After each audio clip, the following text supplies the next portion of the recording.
Hello, everyone, and thank you for joining me for another restful episode of true, scary stories to help you fall asleep. Today, we're going to be reading some true creepy encounter horror stories. I hope you enjoy them. So, without further ado, lay back, relax, and enjoy these true, scary stories.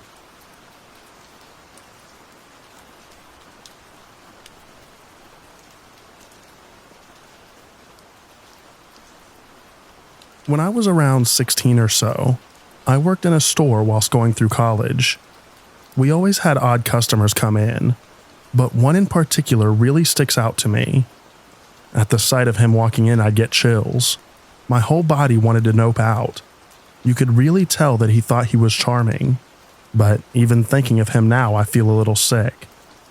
He used to always offer to take me out to his car, buy me jewelry. You know, strange things for a grown man to say to a 16-year-old girl. He gave me really assaulty vibes. Being the jerk that I was at 16, I was always rude to him. Never ever humored him, but it didn't deter him from visiting the store every single day. It got to the point where I told my manager, and if I saw him, I'd just go to the back or sometimes even duck. Anyway, a few years before this, there was a very infamous story of a young girl going missing in our town. Her body was never found. Fast forward to now, I'm in my 30s, watching a documentary about two men accused of this girl's murder. And one of the ones who were accused was this guy. They had tape recordings, how they had done it. But because of mishandling evidence by the police, they got away with it. If he wasn't a killer, I'd be shocked. He tried to prey on young women, buying them things, flattering them. And honestly, I believe he was attempting to line me up as his next victim. Never has another human being made me feel so creeped out. It still makes me shudder at the thought that he's still out there.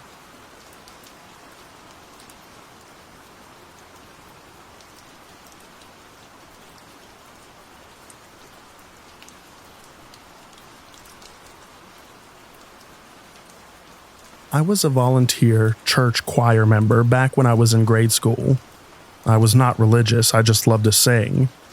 After school, I go to our town's church, still in uniform, and sometimes together with a classmate who was also a choir member. It became a habit to go sing for the afternoon mass after school. Oftentimes, there'd only be 2 to 3 other choir members.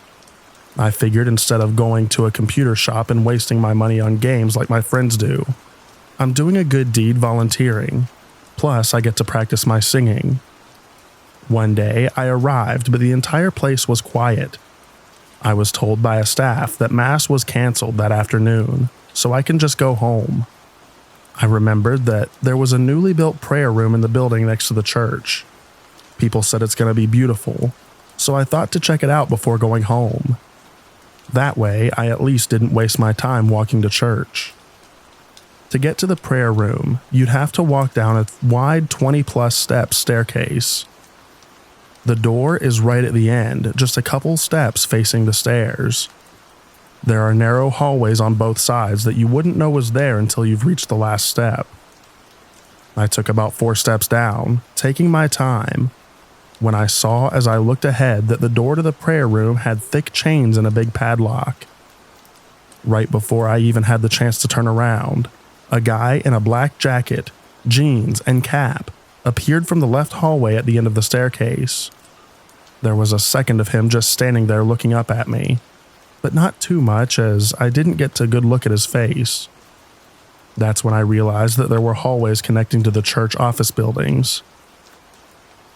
I didn't mind him at first, as he could just be another staff, until he said, "Let's go pray inside, little girl." Stupid old me responded with, "But it's locked," while pointing at the prayer room door. He didn't say anything and just stood there.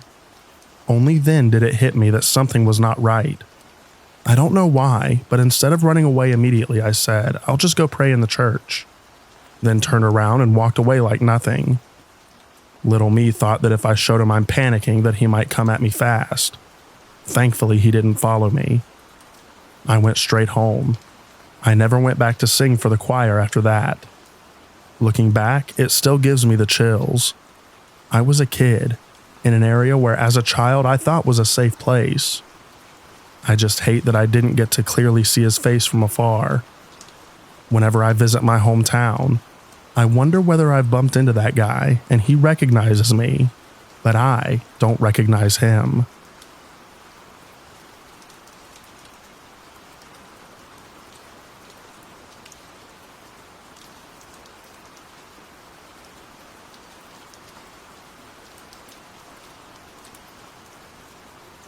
Hi. So I live in Australia. It was 2017, after a long, late class at the university. I walked home, dead tired and just wanting to collapse into bed. The streets were quiet. Just the occasional flickering streetlight accompanied me as I walked home. As I got closer to my place, I noticed someone slouched in my doorway. A figure huddled up against the door, wrapped in layers of worn-out clothes. As I got nearer, I realized it was a woman, most likely homeless. Her face hidden beneath a tattered hat. But then she looked up and our eyes met. Her face was tired, but her eyes were intense, as if she was guarding that spot for dear life. I froze. Slowly, she raised a beat-up walking stick and pointed it at me, her grip tight. Suddenly, she snapped. "Get out of here." Her voice rough and firm. Her teeth, oh my God, were yellow and rotten. That kind of teeth that you would see in zombie movies. The threat felt real. She was clearly ready to use the stick if I took another step. I took a cautious step backward, my mind racing. It was my place, but she seemed so tense and defensive. I wanted to say something to calm her down, but words failed me. Before I could even say a word, she hit my head hard, twice with her stick. Instinct took over, and I turned, walking quickly, almost running back down the street. A couple of blocks away was the university's security station, and I practically stumbled in, trying to catch my breath. I told the officer on duty about the woman on my porch, and asked if someone could come with me. The officer nodded, maybe a little perplexed, but he came along. When we got back to my place, though, the porch was empty. She was gone. The officer did a quick look around and shrugged. "Looks like she moved on," he said, giving me a reassuring nod before heading back to the station. I thanked him, relieved but still on edge. The whole thing had happened so fast, but I felt like I'd been holding my breath the entire time. Even after she was gone, I couldn't quite shake it. For weeks, every time I came home after dark, I found myself bracing as I got close to the door, half expecting to see her sitting there, eyes glaring up at me with those rotten teeth showing. I started leaving the porch light on, checking the lock twice before bed just in case. It wasn't so much about feeling unsafe. I just couldn't forget her face, that fierce, weary look, or the way she'd guarded my doorway like it was her last refuge. The memory stuck with me. Now and then I wonder what happened to her, whether she ever thought about that night again, or if it was just another stranger in her endless drift through the city.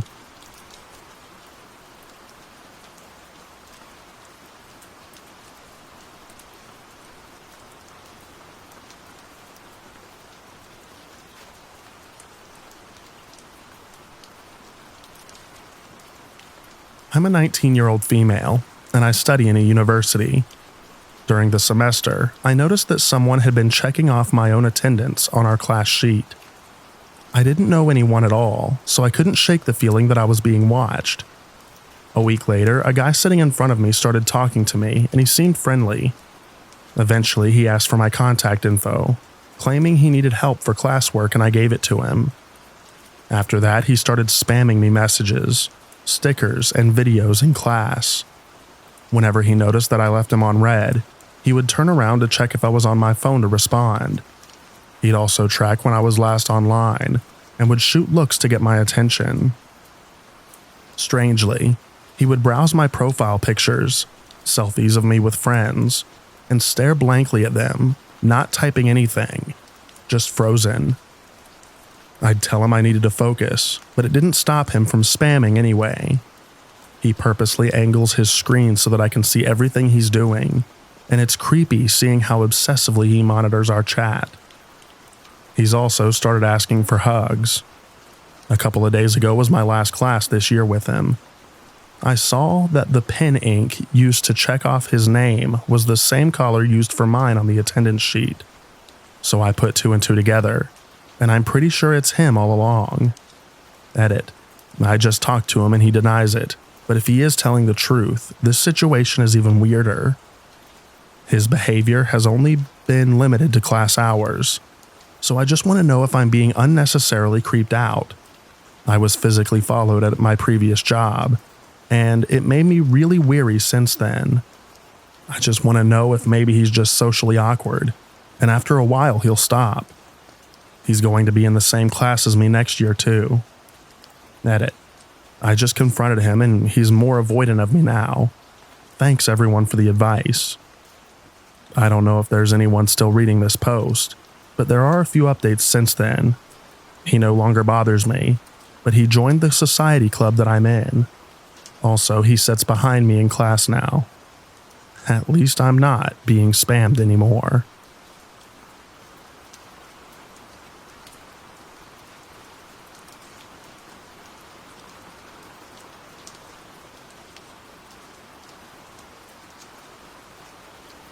Before I begin this story, I'd like to get it out of the way that this story is true, even though it is written like it isn't.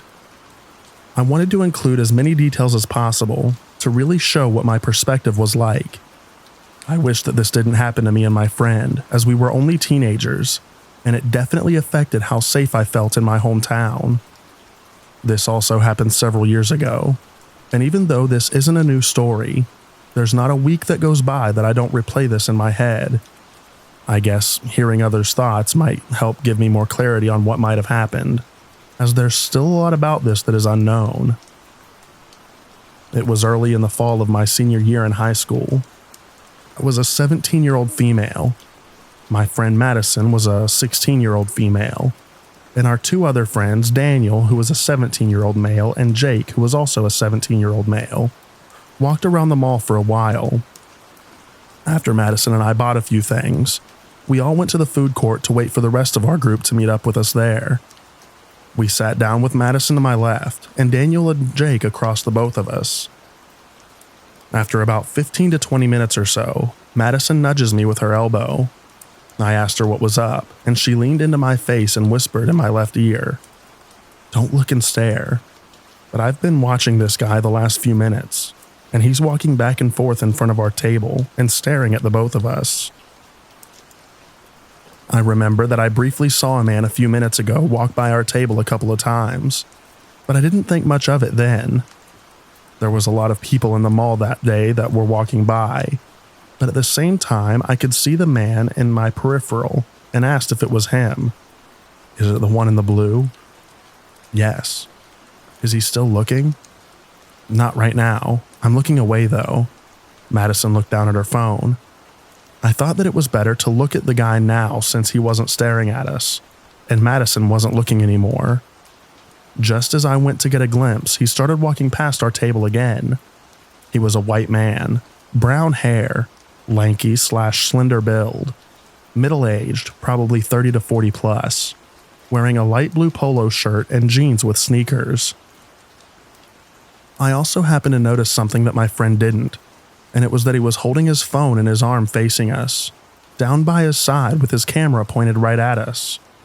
My first conclusion was that he was recording us, so I stayed vigilant and made sure that he didn't notice me looking at him. After he passed our table, I saw him stop walking and was just standing there. He was about 20-ish feet away to our left from where we were seated. Then, after looking at his phone, he walked the opposite way past our table again. Here's the kicker. He switched his phone into his other hand so that he could point his camera at us again. I nudged Madison and tell her, and just as I finished whispering, we both watched him sit down a few tables over from us, about 25-ish feet away. He sat facing towards us, and after fidgeting with his pockets, he pulls out his phone again. He propped the bottom of his phone onto the table, pointing the camera right directly at us, still not noticing that we can see him doing all of this. I guess Madison and I were in shock at what we were coming to terms with, that a strange man was taking pictures of us in a public place, and we had no idea what his intentions were. We were still staring at him while he tapped a few things on his phone screen, until all of a sudden his eyes got wide and he looks right up at us. My guess is that he saw us staring at him through his camera. "We need to go, Daniel. Give me your keys now," Madison yelled at him while I grabbed my things and put them away. While fumbling with my things, I made eye contact with the man, who I saw was starting to get up from his chair. Madison ran out in front of me, and I was right behind her. I never ran so fast in my life, and I'm not a fast runner, but that didn't matter in that moment. I couldn't feel anything. I remember running out of the double doors to the parking lot and turning around for a brief moment and seeing that same man sprinting at us. Luckily, traffic stalled him after I ran into the huge parking lot that was full of cars. I knew exactly where to go, and when I got there, Madison was fumbling with the keys until she finally got the car door open. I could see the man run into the parking lot, looking around to see if he could find us. Daniel's minivan had dark windows, thank God, so he couldn't find us as long as he didn't see which car we got into. After catching my breath and exchanging a "what the heck was that" with Madison, I kept watch on the rest of the parking lot for the guy. Daniel and Jake got in and asked us what happened, and we filled them in. A few rows ahead of us, I saw a blue Nissan going very slowly through each aisle in the parking lot. When they got up to the row I was in, I looked and saw that the driver was the same man from the food court. I saw him reach the end of the parking lot, turn around and go through each aisle again. I told my friends, and we all watched as he passed us again, reaching the end of the parking lot and left. After contemplating on what we should do, we decided to just drive somewhere else and meet up with our friends there instead of calling the police. Now that I'm older, I feel like that was my mistake, because I really wish I had said something. If the guy was comfortable enough to go to a public and crowded place and do something like that, he's definitely done it before to other young girls. I often wonder who he was, why he did that, and thinking about it leaves me nowhere. Why was he taking photos of me and my friend? Was it for his own pleasure? If so, why did he feel the need to chase after us into the parking lot, if he had the photos anyway? Was he working with other people? Could it have been human trafficking? If he caught up with me and Madison, would he have hurt us, or worse, kidnap us? Why didn't I take a picture of him and tell the police? Why didn't I call him out inside the mall and cause a scene? I try not to be too harsh on myself because at the end of the day, Madison and I are alive. Her and I aren't friends anymore, but I know that I'll never forget the day, and neither would she. Thanks to her quick thinking, I wouldn't have thought twice about the guy walking by our table, and I owe her a lot for that. If you made it to the end of this post, thanks for reading this. I appreciate you for reading my experience. And if you're a woman and you're in public, trust your gut. Be aware of your surroundings. Be with people you trust.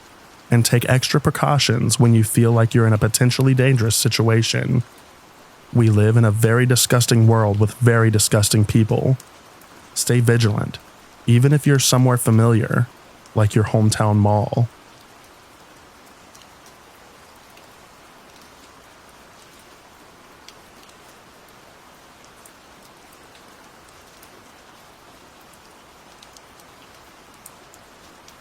I was 9 years old when me and my little brother, a 5-year-old, were invited to a sleepover.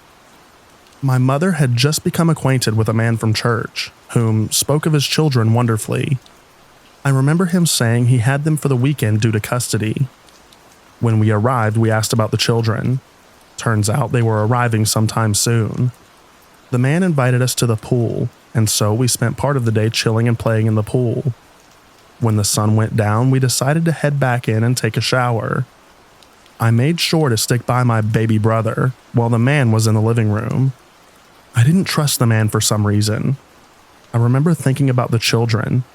I don't remember seeing any kid pictures or anything, not even on his phone's background. I think by then it was clear there were no children coming. No children ever existed. I remember there was a Wii that we spent most of the night playing on, but no children were ever seen. I don't remember much after that other than telling my mom we never saw any children. Of course, she was spooked and never left us alone at church ever again, and we never saw that man ever again. This happened years ago, and now I'm a 19-year-old boy, reliving the memories of the man with no children, inviting us for a sleepover.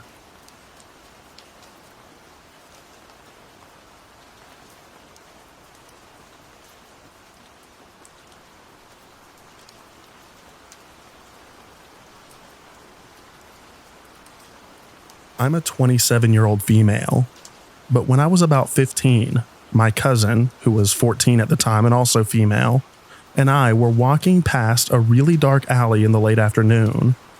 I noticed an old, suspicious car with a creepy guy driving slowly past us. He turned around and pulled up right next to us with the creepiest look on his face. He was probably in his late 20s. He asked in the creepiest voice if we had a lighter that he could borrow. For a moment, I thought about saying yes, but my instincts kicked in and I said no, sorry. Then he seemed frustrated and asked if we needed a lift anywhere. We freaked out and ran away. It was such a creepy moment. To this day, I wonder what he was planning on doing with us.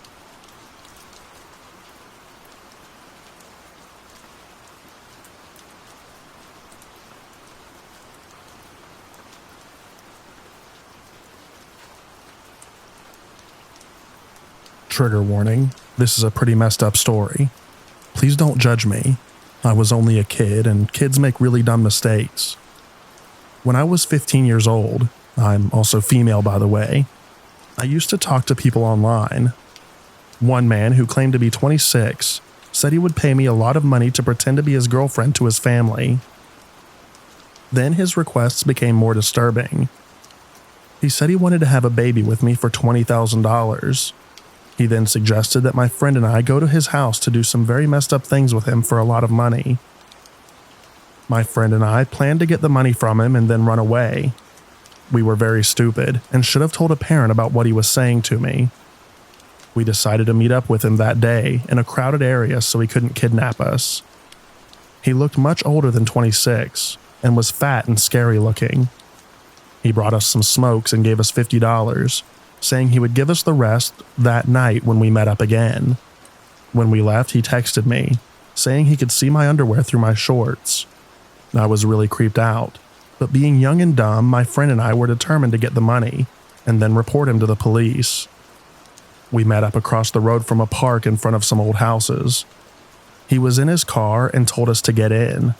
I said, show us the money, and he showed us about $1,000. I said, pass me the money and then I'll get in the car, but he insisted I get in the car first. I sat on the edge of the seat, and he said, now tell her to get in the car too and I'll give it to you. I refused and said, give it to me first.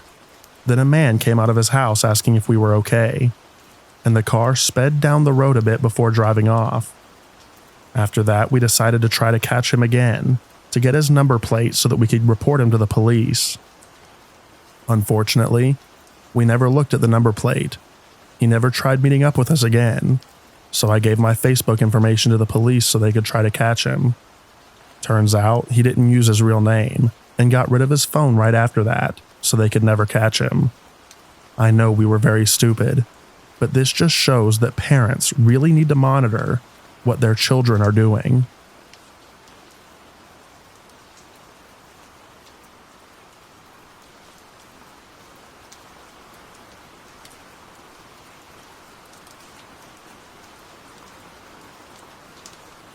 A few years ago, when I was 25 years old, and I'm also female by the way, I ran as a candidate in an election for a small party.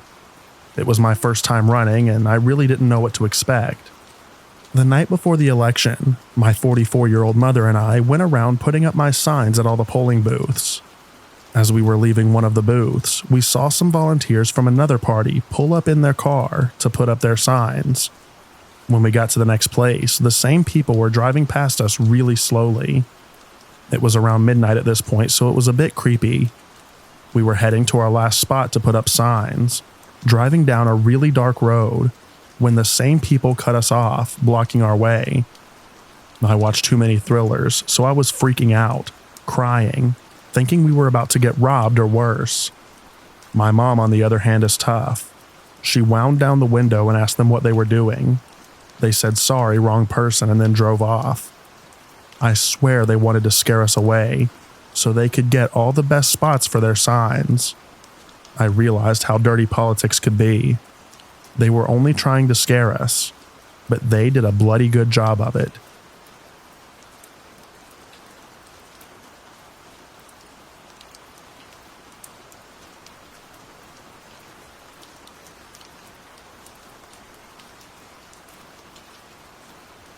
I used to work in a kitchen design studio. We had a host desk at the front to answer quick questions and handle small customer service issues. One day, the host on duty needed her break, and I, a 34-year-old male, told her that I would take her spot for her break. About 10 minutes into her break, a scruffy-looking dude with an unlit half cigarette in his mouth came in. I gave the usual, "Welcome in, how can I help you?" service industry greeting, and the dude just looked at me silent for about 2 minutes. Then he walked over and started rubbing my shoulder while saying, "You're a good man. You're gonna be okay." I was just kind of frozen. I didn't know what to do. He wasn't attacking me, but it was super unnerving. I told the host about it, and she said that she was glad it happened to me instead of her. Anyway, that guy got arrested after lighting half a block of the sidewalk on fire.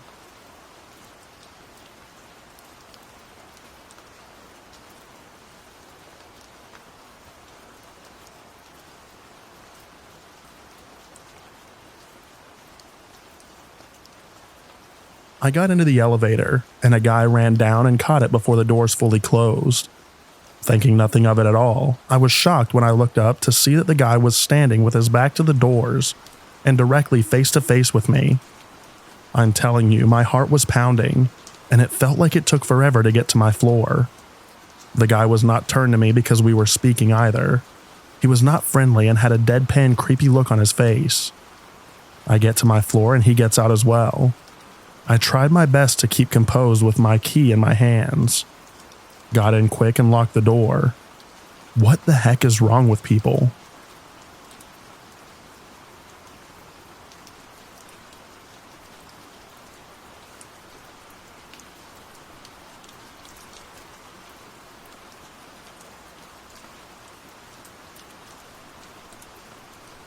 This story happened around 3 years ago, around the time that COVID started.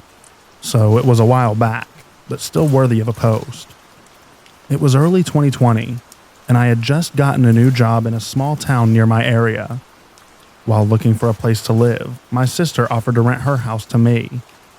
She had bought the house 2 years prior, but she and her husband didn't really take to it, and their commute to work was long, so they moved out and the house was uninhabited. Luckily for me, it was actually pretty close to my workplace, only around a 40-minute drive, and my sister pretty much rented it to me for free. I just paid for the water and electricity and looked after the house. I was living there for a solid 2 or 3 months and had already gotten used to it. One night, after coming back from work and parking my car, as I walked towards my door, I noticed something odd. There was a cigarette butt on the curb to my house. I leaned down and picked it up, thinking that it might have been mine since I'm a smoker. But after looking at the brand name, I realized that it wasn't mine and threw it away. I didn't think much of it, and just shrugged it off as some butthole throwing it on my curb. I went on my night, and nothing unusual happened. 2 days later, I was once again walking to my house when I spotted a few more cigarette butts, this time near my porch.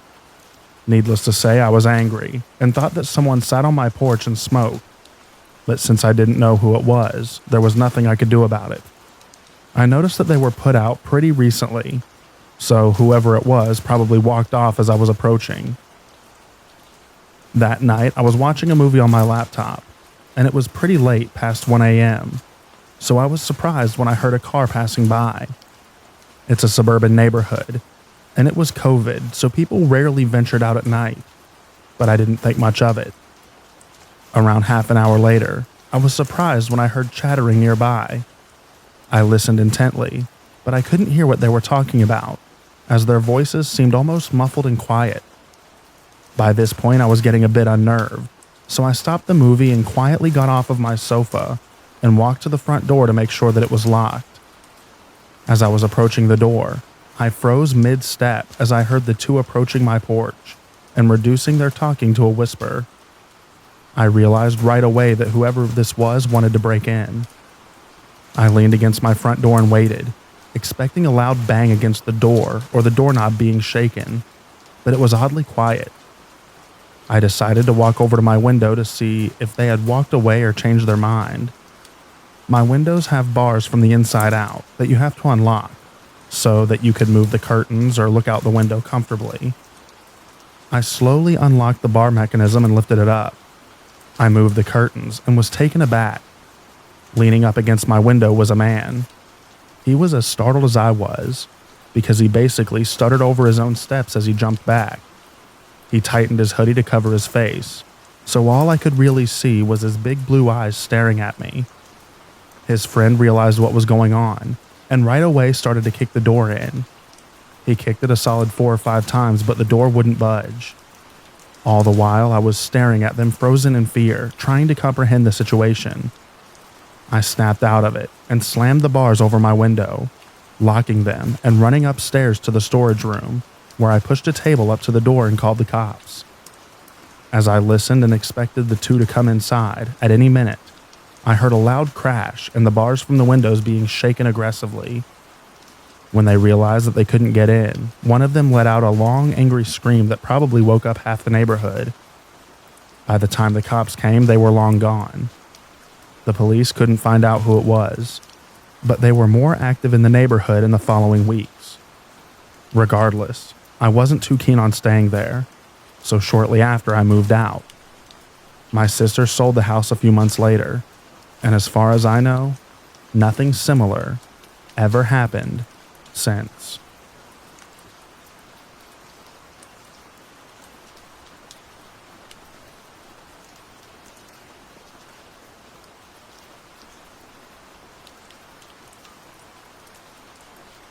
So I took my dog out on a walk yesterday. It was overcast but daytime, and we hadn't been out long. We were still close to home. My dog was sniffing away at a patch of grass, and I'm watching him and sort of just daydreaming, waiting for him to be done. Really quickly, out of nowhere, he jumps up and spins around, facing the path behind us. I thought that he'd spotted another dog, but no. I turn around and there's a man, sort of crouched down low, doing a really over-exaggerated sneak towards us. It honestly looked like something out of a cartoon. I was just stunned, and my dog was standing there with all of his fur puffed up. Didn't have a chance to say, "Hey, what are you doing?" or anything, because as soon as we caught him sneaking towards us, he turned around and ran off. If this had happened on one of our night walks, or early morning ones when it's dark, I think I would have had a heart attack. It was freaky enough during the day and close to home. I'm not really sure what he would have done if he'd managed to sneak right up to us, or why he thought that he'd even be able to. My dog is a German Shepherd, so I usually feel quite safe while walking him.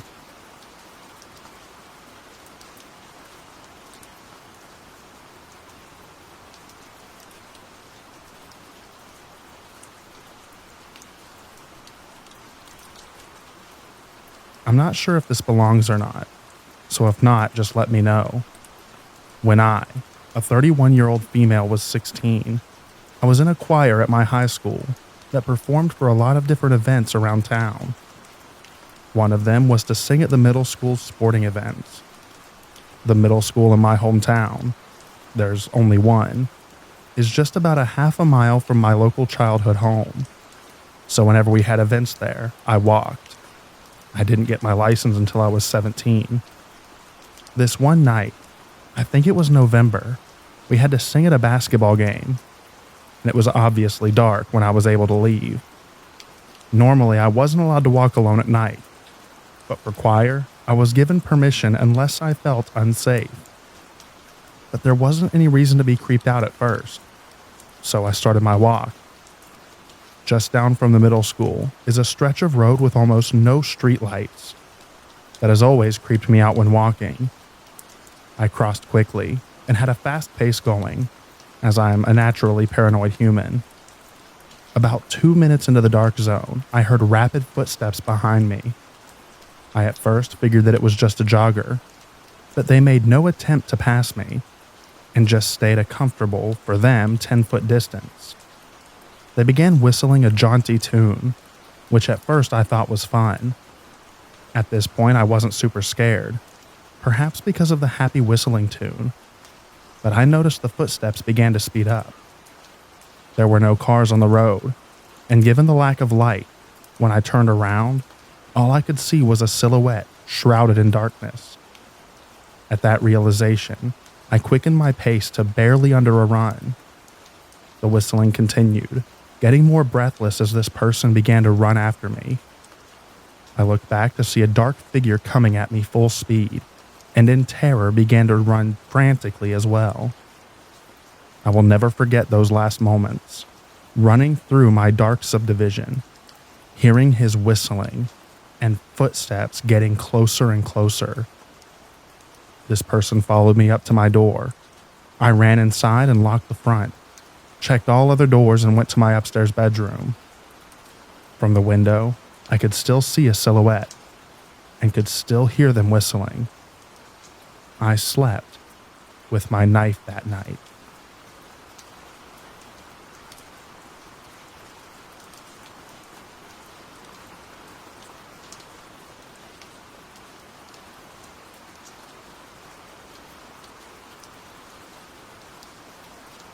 This seems like the right place to tell this story. It happened back in 2013. It was about 8 or 9 o'clock, and I was on my way home from a pal's. I was sat upstairs at the back of the bus. There was only me and one other person on the top floor of the bus, and he was sat near the front on the opposite side. When I got up to get off the bus and walked from the back towards the stairs, he called me. I don't remember exactly how he asked, but he was asking for a lighter. I walked up to him going through my pockets and told him that I had matches and handed them to him. He took them from me and just stared at them for a good few seconds, and then handed them back to me and said something along the lines of, "Don't worry about it." The time it took him to decide not to use them felt very strange, and the eye contact before and after just felt intense. I got walked down the stairs thinking, what the heck was up with that? And I got off the bus. I told a couple of people how weird it felt and described what he was wearing: a zip-up black hoodie with a knockoff party-style tiger on the chest.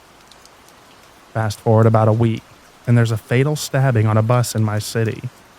A young girl on her way to school was stabbed to death on the top deck of a bus. Stabbings are pretty common in my city, but a young girl being killed on her way to school, that's big news anywhere. They show a photo of the suspect being arrested, but you can only see the back of his hoodie. Straight away, I think that's the exact same Ed Hardy knockoff, and was just wondering if it was the guy that I had seen. When they released more photos of him from the front, I knew that it was him. The scary thing is, it transpired, and he had recently been let out of a mental health facility. He hadn't been given any support and had been sleeping rough on buses. I've had many interactions with mentally ill people and dangerous individuals, but this is one that stays with me. Even though the interaction was much, it felt so strange. I always wonder if he was seeing how I reacted when he asked me, hence why he didn't use the matches. Who knows? It's just a sad story, really. Rest in peace to the poor girl who was unalive. Her name was Christina Edkins. She was only 16 years old.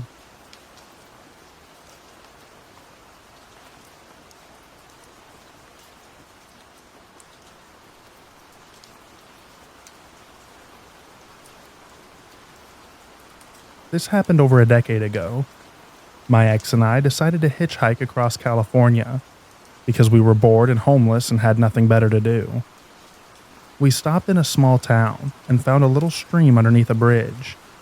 My feet were hurting really bad, so I took my shoes off to cool them in the water, and that's when I noticed movement in the bushes to my left. A strange man walked out staring at me. He made a movement with his finger, as if he wanted me to go into the bushes with him. I froze, and I yelled for my ex who was on the bridge waiting for me. He came running, but the man was already gone. It was insanely creepy, but I'm used to weird things happening to me, because I look much younger than my actual age. I know that he must have thought that I was a child. It's unnerving to think that someone could be comfortable enough to do that in the daytime. And that is why I never go exploring by myself.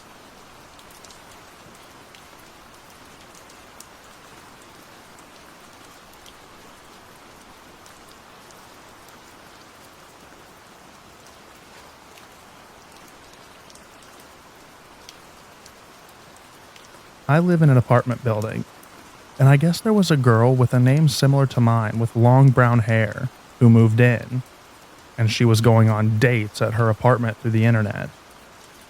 He thought that I was her, and he followed me into my apartment. He said he went down to look at the register in the lobby and saw my name. Yes, we have first and last names posted for deliveries, and our names were really similar, i.e. like Kristen and Christine, or Brianna and Brianne. Anyway, he followed me like I said, and then looked down at the registry downstairs and just assumed that I was this woman. So he knocks on my door. I answer it and he tells me that it's his birthday. Now keep in mind, I have no idea about any of this. And so I say, "Oh, okay, happy birthday." So then he says that he would give me $60 to go and hang out with him and his friends, and that if I wanted to, quote-unquote, party, he would supply it for me, and that he and his friends would pay me for anything, quote-unquote, extra. I was completely confused. I said, "What do you mean? What are you talking about? I don't want to go to your birthday party. I don't even know you."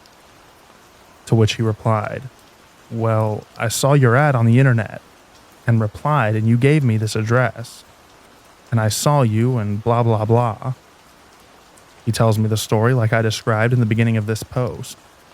I said, "No, that's not me. I am not that type of person." Seriously, so strange and creepy. Edit. To be honest, I was still somewhat perplexed until I told a neighbor a few months later. And apparently this woman got booted from the building because of the traffic to her apartment. I'm glad that the management didn't get us confused, as we live on different floors. The complaints of traffic were specific to her apartment. Thank goodness.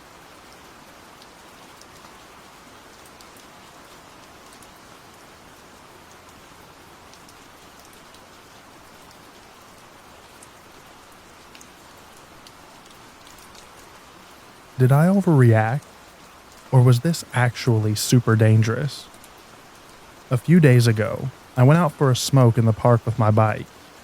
It was already 10 p.m. on a Thursday, and I was looking for a spot to light up my joint. Near the park is a playground, and it's a less populated area of the park, especially at night. Most likely because there are no lights in that spot. So I go there with my bike, get off my bike, and stop there to light up my joint. At that moment, I only hear steps approaching me. I turn back and I see a person, probably male, 6 foot tall, walking towards me. It was dark, and I couldn't see a face or what exactly he wore.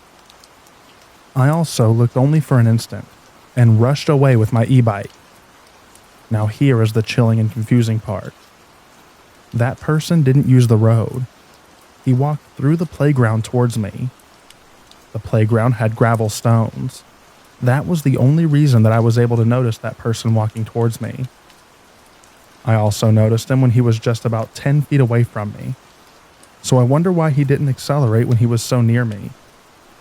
He didn't make any other noise, like saying good evening or laughing at me. When I rushed away, I thought about turning back with my lights on to see who that person was, but I was too afraid. I'm still wondering why someone is alone in the dark on a playground, walking towards me, a stranger, not using the road, and not saying anything.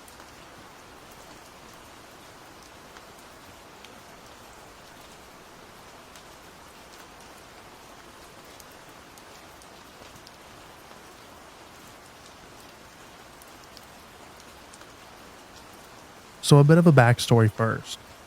Me and some friends knew this guy over the summer because one of my friends was cheating on her boyfriend with him. He knew, so there wasn't like any animosity between him and us. But the guy was always a creep. For example, I have scars on my arm. Not bad at all. You have to look really close to see them. But this guy was looking close. Like I could feel his stare burning a hole through my arm kind of close. He was also very touchy with my underage friends. I kind of freaked out and made sure that none of my friends went around this guy. So flash forward to now. I'm in a store, 6:32 p.m., and it's nighttime. I'm buying fresh scooped ice cream for me and my mom, and I'm about to walk home. Then this guy walks in and says, "Hey," with the most blank, creepy voice ever. And you know when you see into someone's eyes and there's nothing? Like I mean nothing in their eyes? Yeah, that was this guy. Like I mean mega, seriously, uncanny valley. So I'm starting to ignore it. That's when bro is like, "What's you gonna do? I'm in a store." So I walk out with my ice cream. I take the back worker entrance because my mom works there. It wasn't her shift. And this guy follows me. Like, I don't know why he would. My hair was a mess and I was wearing sweatpants and a hoodie with chocolate stains on it. So I keep walking fast, and this dude is still following me. So I make it to the bend of my road. Now he does too. I'm halfway down, and a car has to pass through. So he watches me go home from the edge of my road. What a creep. And my mom's response? I'm sorry that happened. And she went back to watching TV. Now I have to walk to the bus stop. But I'm super scared because it's dark out. There's an abandoned house that you can get into on the way. You could hide in there. And I know this dude has a crap ton of time on his hands to do something like this. I'm only 16. I just want to be on time to first period so that I don't get a detention.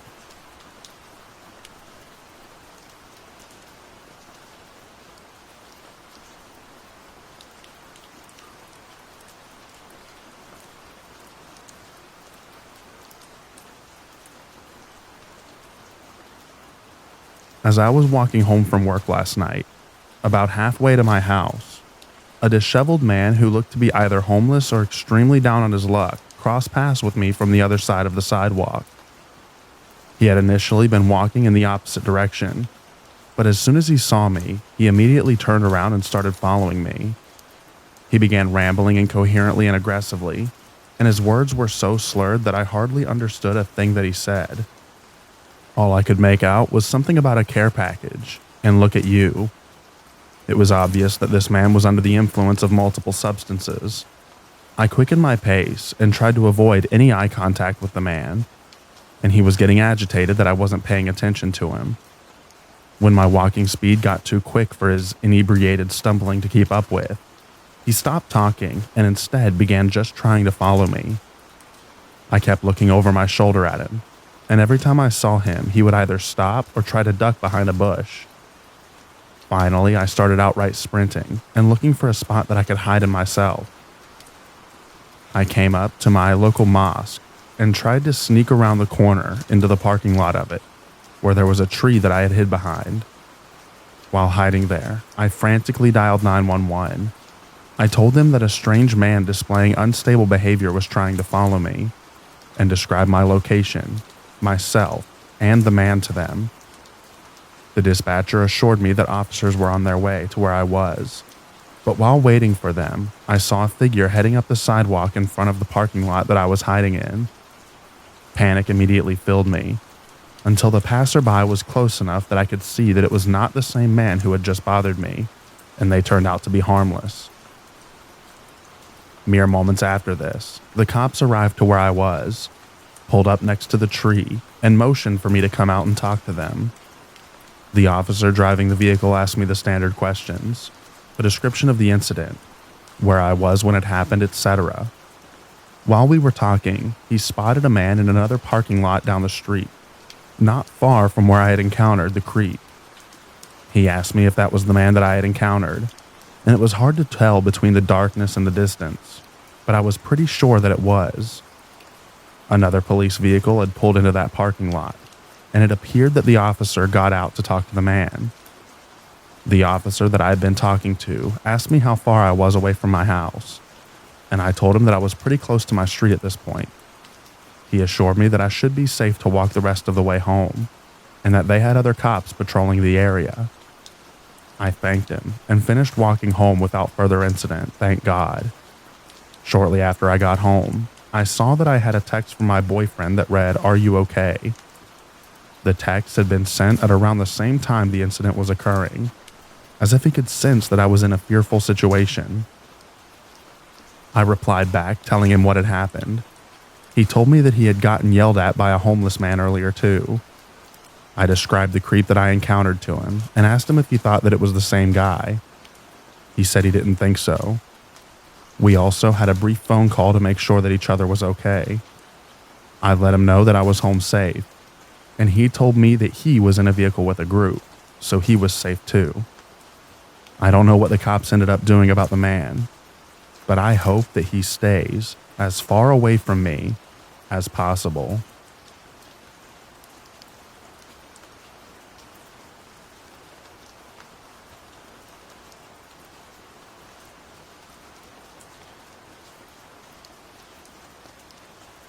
This happened 7.5 years ago, June 23rd, 2016, while I was out cleaning my house.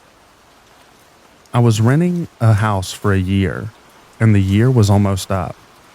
I wasn't going to be living there the next year, so it was time for me to start cleaning out and moving my stuff to my next place. The house that I had at the time was fairly small, but it was plenty of space for just me.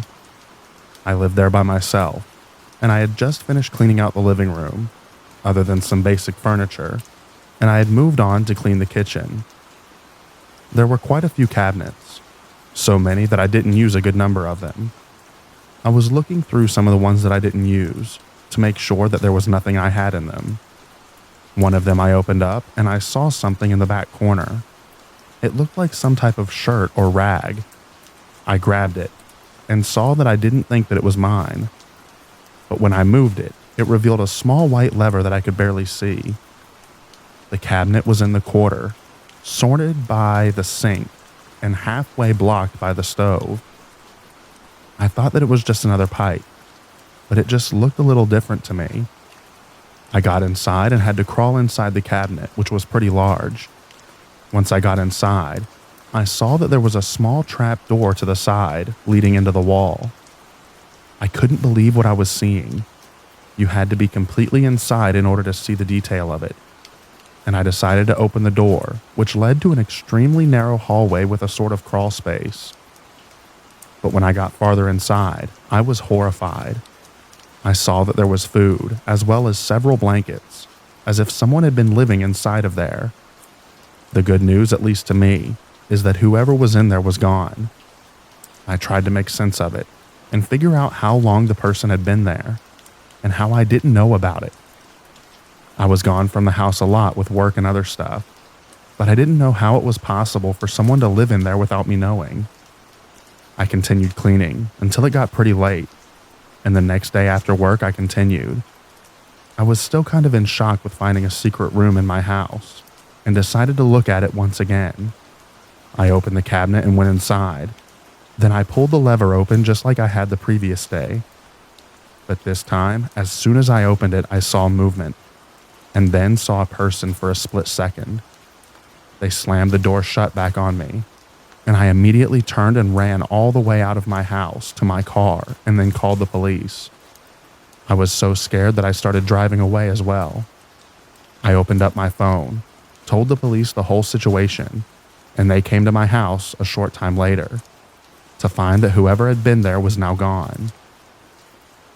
I was absolutely disgusted knowing that this random person had access to my house for who knows how long. It felt like a vivid nightmare that I needed to wake up from. When I opened up my phone to call the police, it showed that the date was June 23rd, 2016. I still remember this date 7 years later. It stayed with me like a scar. I don't know if I will ever heal from it. Luckily for me, I moved out the next week.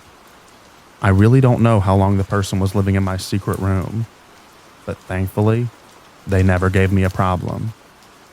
Thanks for reading my true horror story. As someone who has already experienced things like home invasion, I would always suggest that you lock your doors, because you can never know what people can do when they are in your house.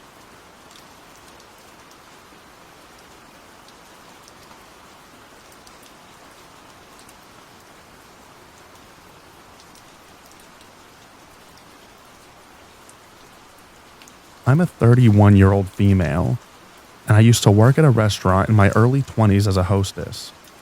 Back then, I was a people pleaser and didn't have the backbone that I have now. During my shift, there was a man in the bar area, which can be seen from my stand, who eventually approached me. He was in his 50s, probably 6'3", muscular, large build, dark hair, and he dressed well. When he approached, it started out as small talk. I can't remember the beginning of the conversation, but then he started asking me if I had considered a different job and said that I should come work for him, but he wouldn't tell me what he does. He started asking me for my phone number.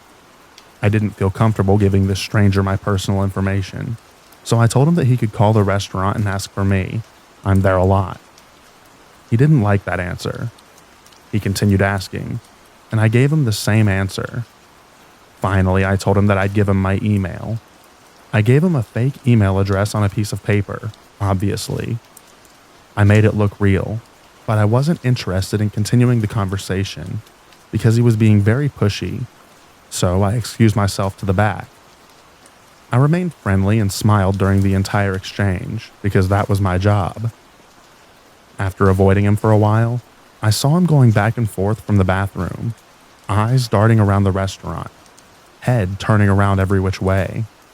He was clearly looking for me, and I was actively avoiding him. I started to get scared, thinking maybe he was trying to kidnap or traffic me or something, which didn't feel like a stretch because of the way that our exchange went. I decided to tell my manager that he was making me uncomfortable and told them what happened. However, I forgot to mention that I gave him a fake email address. My manager approached him and asked him to leave because he was making staff uncomfortable. This man argued with my manager in front of the entire restaurant. He was saying he just wanted to have a conversation and that was it. He refused to leave. I was standing there during the entire argument, and he pulls out the email address and says, "If I'm making her uncomfortable, why did she give me her email address?" and shoved it into our faces. Instead of explaining to him and my manager that it was a fake, I froze. I was angry and in complete disbelief of the situation. He eventually left, and my manager hated me after that. I left not long after, and to this day, that manager still doesn't know that the email was fake. I don't know why I never told her. I don't know why I froze. I don't know what that man wanted. I've thought a lot about it since then, and it was almost a decade ago.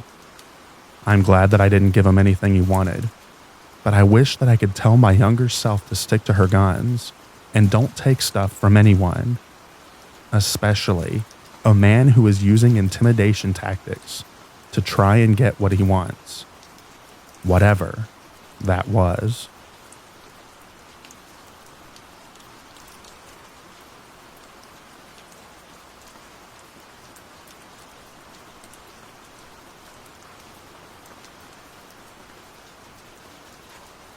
I was working at a small business in Iowa when a man came in for an interview. He was polite enough but didn't say much, but something just felt off. While my boss interviewed him, I stocked shelves, listening to the man answer our standard questions. What's your availability? Have you ever been arrested? Things like that. When he left, the manager asked me what I thought. There's something weird about him. I got really bad vibes. The boss kind of chuckled at me and said, "We can't deny someone employment because of bad vibes." I took out my phone and Googled the guy's name. He had been arrested a few months prior for threatening to shoot up a gas station after being accused of theft. He lied and said that he had never been arrested. Is that a good enough reason to not hire someone? It was, and it may have saved my life. I remember September 2018, a beautiful clear day, the calmness broken by the sound of police cars flying down the road. A student had been murdered in the middle of the day on a nearby golf course. She had passed a group of men who very shortly later found her things abandoned on the ground. Concerned, they called management, and shortly after she was found, stabbed to death, her body floating in a pond. Everyone was in shock. This was the second murder of a young student Iowa had in just a few weeks. Was it a disgruntled golfer? A jealous lover? No. The young woman had simply been at the wrong place at the wrong time. She did not know her killer. He did not know her. He was a homeless man who was in the woods by a golf course, saw an opportunity and took it. He had a fantasy about R-wording and killing a woman. The next day, the story made headlines, and plastered on the front was the killer's face. My stomach turned when I saw him. He looked so familiar. I didn't recognize the name, but then again, I've never been good with names. But I remember stories. I Googled his name. The same story about a man being arrested for threatening to shoot up a gas station came up, and instantly I knew who he was. It was the same man that I had convinced my boss not to hire. At the job, the majority of the shifts, there was only one or two of us working. I would have been alone with this guy at so many points, so many slow hours, with few customers, so many blind spots, so many opportunities to be alone with him. It only took a few minutes for a murder to occur on a beautiful day at a golf course. So yes, trust your instincts.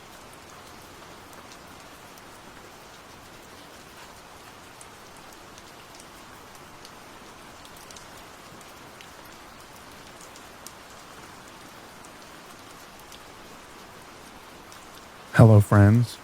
So I came across some information about an old friend, which has left me, as the kids say nowadays, shook.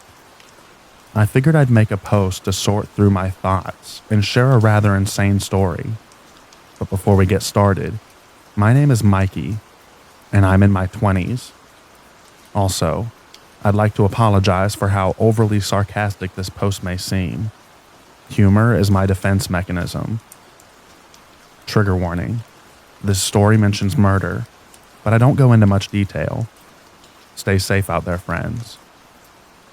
When I was an angsty teenager, I moved in with my mother and stepdad to escape a less than desirable situation.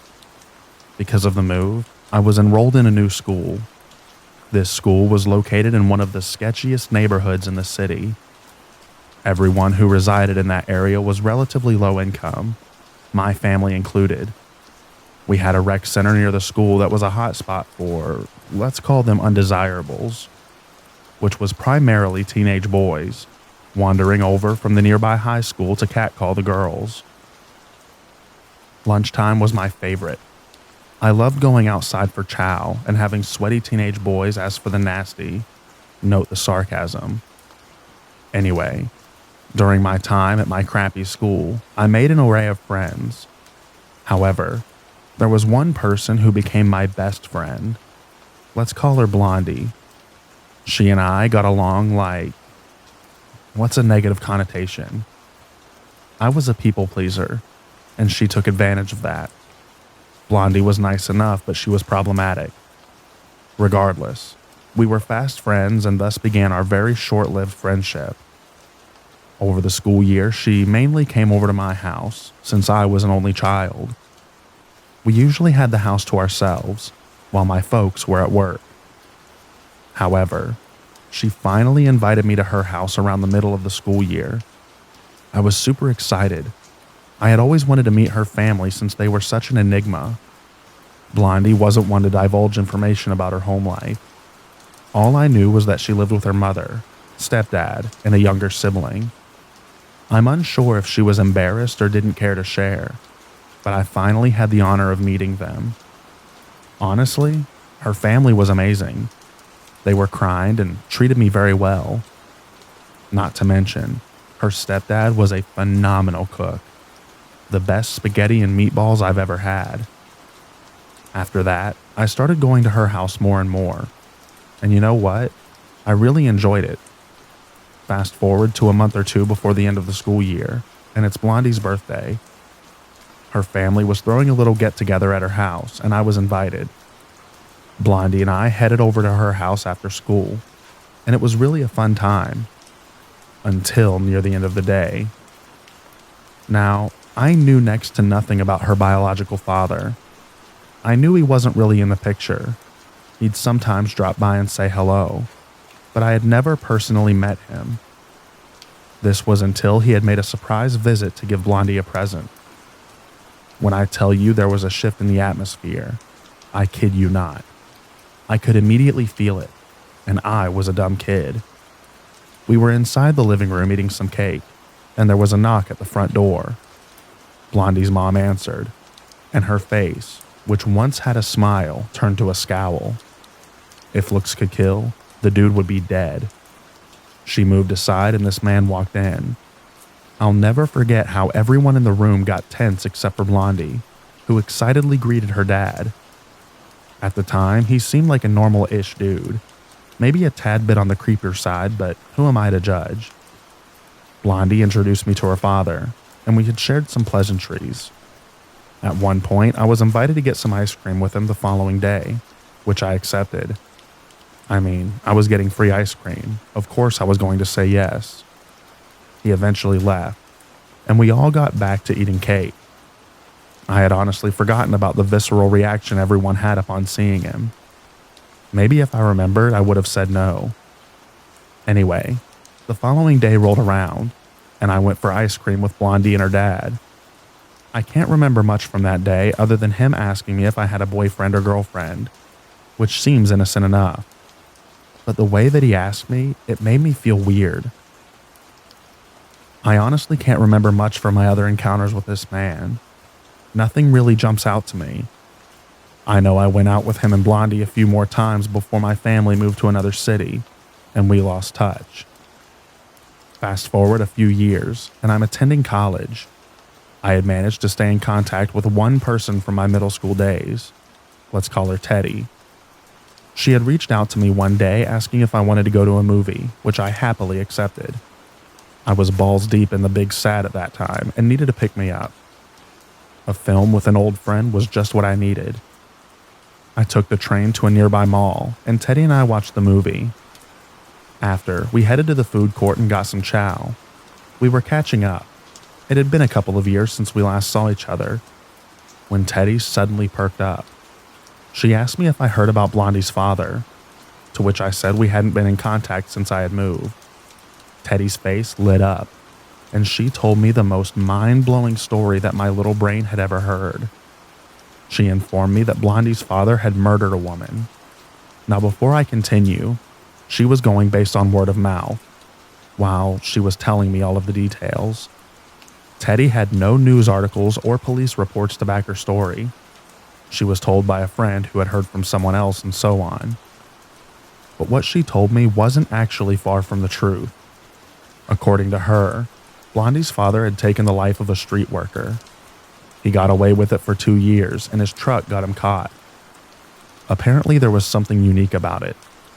Teddy couldn't tell me much more because she genuinely didn't know. I remember going back to my dorm and trying to Google for more details, but I couldn't find a thing about it.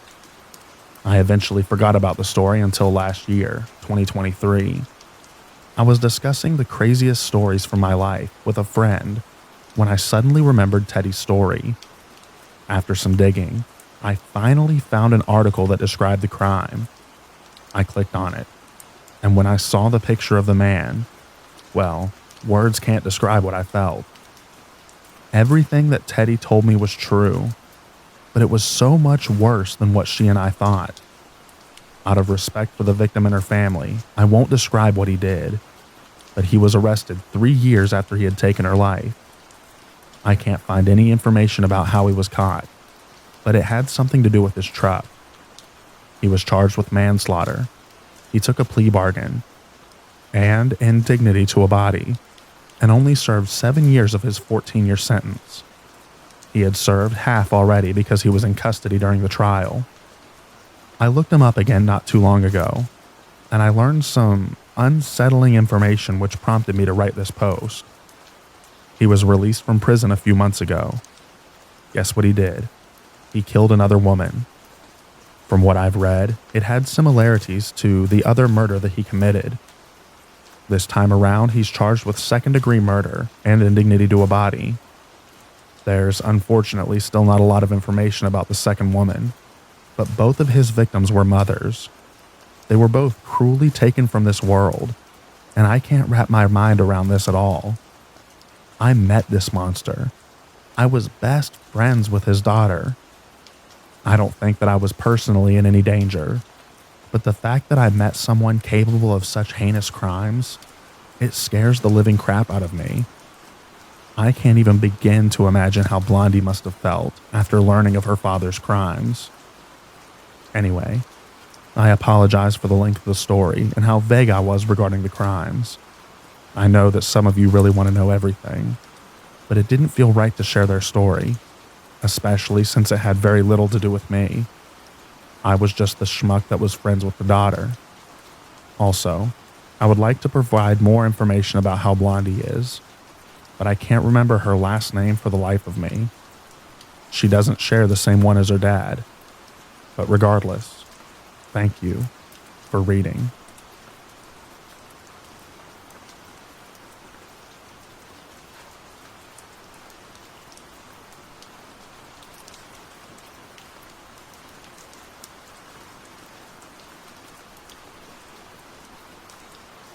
I think someone just tried to kidnap me. I don't know what just happened. Seriously, I am freaked out and at a loss, thinking I'm either psycho or overreacting, or someone was legit trying to kidnap me or assault me.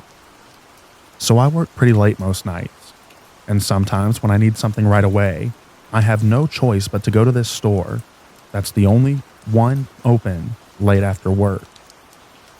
Fast forward, I was driving home and noticed a car behind me super close with their lights bright as crap. I thought that it was a cop, but made a turn, and no, it was a small black sedan. Okay, weird. So I kept going my usual route and start noticing this car's flashing their brights behind me over and over and over while following me my whole route home. I know I didn't drop anything, because all I brought in the store was my keys and phone for Apple Pay. My trunk wasn't open. I was seriously getting weirded out, so I made a fast turn and started going 60 on this back road. I didn't even care about cops. I actually wanted to get pulled over. Well, this dude was right there behind me going 60 as well, still flashing his high beams.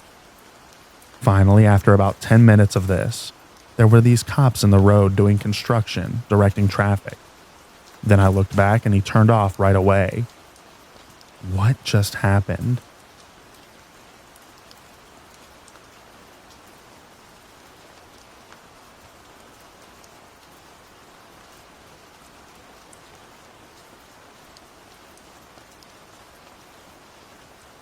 Leaving my friend's house, I accidentally backed into a brick mailbox. My bike rack hit the mailbox, so my car was okay, but completely demolished the mailbox. No big deal, right? That's why we have insurance, right? I went to the neighbor and told him what happened, and gave them my insurance, phone number, and name. All I got was his first name. From the get-go, this dude was creepy. He kept hitting on me, trying to date me, specifically trying to feed me. I left on my drive to my mom's. I'm attending out-of-state college and my parents are divorced. The guy that I backed into, Robert, began to text me and call me. He was insistent that it was better for both of us to just pay out of pocket for the mailbox, sending me links to his companies that could fix it for $500, and demanding that I go on a date with him so that I could give him the cash for the repair and he could feed me. I don't know what his deal with the food was. I declined everything, but started to get annoyed by his constant texts and calls. Finally, after 2 days of it with my responses being only, "Please contact my insurance," I sent him a text saying that he was harassing me. I blocked him, but he made a new number and threatened to report it as a hit and run to the police. I'm in law school, okay? This wasn't a hit and run. I blocked the second number. Then he used a new number to ask me if I wanted him to send a screenshot or video of the accident to his insurance. I admit this made me angry. I called this number and dug my nails so hard into my thigh that I drew blood as he threatened reporting things, asking me on a date, and trying to entice me to just pay cash. I finally screamed, "Don't you contact me again, you piece of crap." My dad heard me and was upset that I said that to someone that I was in an accident with, and that I said that to a guy who thought that I was cute and just wanted a date. I blocked the third number. The next day, he reaches out again to tell me that I gave him the wrong policy number. I told him I didn't. He then said it'd be easier to pay cash, that I was the problem, etc. He was talking to his insurance, I guess, and began trying to validate my info. He had my mom's name, address, and phone number. I verified it, told him to not contact me again, and blocked his new number. The next morning, I got a super early text, basically saying that he finished the claim, and I was awful for making it harder than it needed to be by going through insurance and not going on a date with him. He then included, "You're so beautiful and ugly at the same time. Don't take risks. Stay on the good path. Goodbye." At this point, I got scared. Fifth number blocked. Then at midnight, he texts, "You up? I know where you live. Don't try and screw me over on insurance. I'll report it as a hit and run. You should have just gone on a date with me." I took the phone to my dad, showed him the texts, and filled him in. My dad, a pretty scary dude, then calls the guy. He answered, "Shoot, I knew you were into me. Want to come over?" My dad got very mad. My dad said this was beyond harassment. This was his final warning to not contact me, that we didn't care how he reported it, etc. Robert began saying that I came onto him and offered my body as a payment, invited him to my house, and was a horny B word. Instantly blocked, police contacted, insurance notified, all the things. Next day I talked to insurance, protective order filed. I get another text telling me that I shouldn't have involved police. Blocked seventh number, notify police. Go to stay at my dad's because dude doesn't have this address. My dad is a very tall, scary dude who loves his Second Amendment. Last night, watching Star Wars with my dad and older brother, the doorbell rings.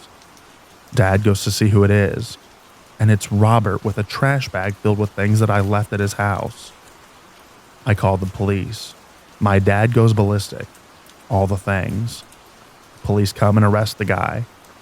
Then the bag, lingerie, a knife, lip balm, an Edita Von Tess fetish book. I met with my attorney. Plot twist, the guy doesn't own the house. He's an illegal immigrant, is married, and is being deported. I feel awful that he's being deported. I genuinely think that he wanted to R-word and or kill me. I go back to school in a few days, and I'm terrified that he or someone else will follow me. Also, I've kept my friend, his neighbor, informed through the whole process. He hasn't reached out to her, except for video of me backing into the mailbox. I don't know if an illegal immigrant can be charged with crimes, but he was arrested for stalking, trespassing, felony assault, He tried to push my dad and then spat at him. Insurance fraud. He lied about the accident to his insurance agent. Possession of a deadly weapon with intent. The knife in the bag. And attempted breaking and entering. They just kept adding on the charges every time that he would do something new.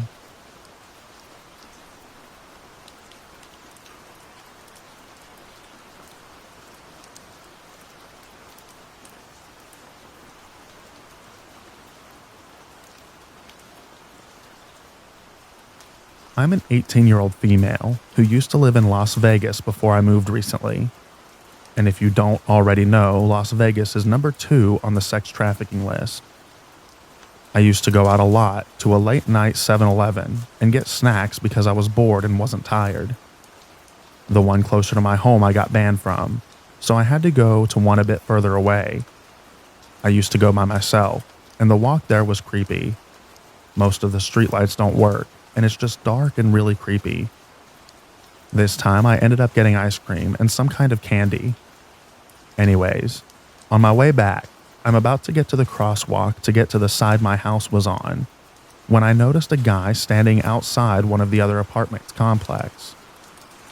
He wasn't there before, but some of the apartments are facing the street that I walk on. He started yelling something, but I wasn't sure that if he was talking to me or not, because I was on the phone with my boyfriend. I crossed the street and walked past him. Something felt off when I crossed the street and walked past him. He didn't say a word. The only time he had said anything was when I was across the street. Maybe he noticed I was on the phone. I kept walking and glancing behind me. Nothing too obvious. And then he started yelling and walking faster. That time I knew that he was talking to me and knew that he was following me. I told my boyfriend, and he said just walk fast home and try to get home. Also, this guy was pimped out, like dressed like he was a pimp. Gold chains, expensive shoes and clothes, etc. And I say this because I didn't live in a great neighborhood, and you wouldn't see people dressed like that. Anyways, I noticed that he was speeding up every time I looked behind me. I started panicking because I was genuinely scared that something was going to happen. But another guy passes me. We say hello like casual, and the guy that was following me runs across the street. I was like, this dude just probably saved my life because he said hi to me. I also didn't know who he was at all. I got home safe, but I'll never get ice cream at night alone again.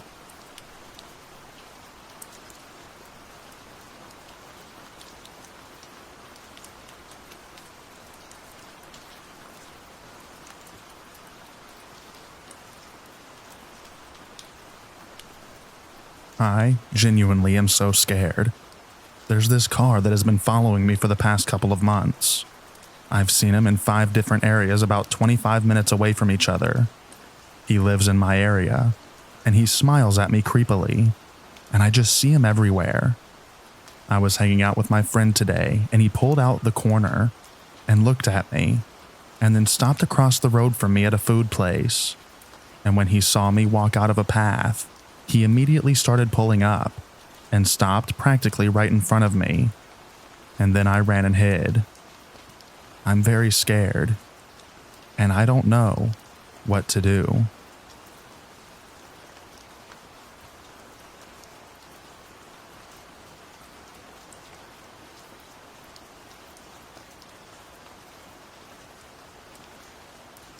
I saw these 2 guys kind of checking out the street, or a gathering in a neighboring house. Then they moved to our car parked outside our house on our parking lot. Then they were filming, recording, and using some sort of an app below our car. What could this possibly be? One of them sat down, and while the other did this, and minutes later they ran. But they came back again and were seen on the yard of my neighbor's patio across the street. Plus, I saw this while it was happening. They definitely seemed suspicious. Then again, one of them snuck back to do the same thing under our car. Camera footage has it all. But what could this be?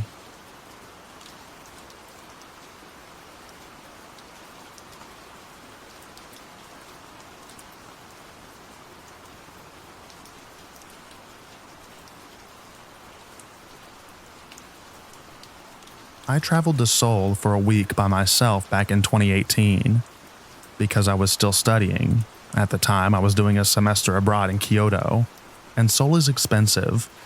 I decided to book a room in a hostel. It was supposed to be a mixed dorm for 6 people. Upon arrival, I found out that I was actually going to be sharing a room with 5 other men who were already staying at the hostel. At this point, I was still quite naive and didn't think much of it. Besides, the hostel was already fully booked. There was one guy from Japan, one Korean, 2 Chinese, and a German in my room. The German guy gave me weird vibes from the beginning, especially by the way that he'd just stare at me. But I brushed it off because I'd be out and about all day anyway.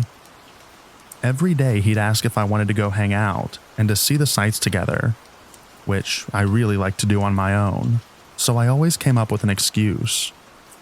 One time I accepted his invitation to explore Gangnam, and it was just awkward. We had very little to speak about besides small talk. When I'd get ready in the morning, as in apply makeup and do my hair, he'd just stand there and watch, saying nothing. I got annoyed and asked him if he didn't have to be somewhere else several times. He'd just shrug. Anyway, for the entire week I was weirded out, but did my best to avoid him. One time we ran into each other at a cafe in the city center, which I found strange because what are the odds? The other guys in my dorm room were actually super nice. We even all went out for dinner one night. Then, on my very last day, I woke up too early and drifted back to sleep. The next time I woke up, it was to him sitting by my bedside caressing my arm and shoulder. I immediately sat straight up and asked what he was doing. Even though it was only my arm he was touching, I felt so disgusted. I always thought of myself as someone who'd scream and curse at someone in a situation like this, but I was simply dazed and shocked. He then went on to confess his love for me, how he wanted to meet up when we were back home. I'm from Germany too, and how I was just so special. When I pointed out that he couldn't possibly be in love with me because it had only been a week, he insisted he just knew that he wanted to show me his affection. At this point, I was just nauseous. Of course, he was leaving that morning too, and offered to go to the airport together. I insisted to take a later bus, and he thankfully left it at that. I couldn't wait for him to just go and leave me alone. I'm glad I didn't run into him at the airport, but at some point I just burst into tears because it had been so exhausting to ward off his advances all week, and then gently tell him that I wasn't interested in him after he touched me while I was sleeping. I don't even know how I managed to remain so calm and polite to him, but who knows how he would have acted if I'd been aggressive. With hindsight, I think I should have just switched rooms. But up until that very last morning, nothing had actually happened, and I would tell myself that maybe the poor guy was just awkward and didn't mean it. After that, I never doubted my instincts again.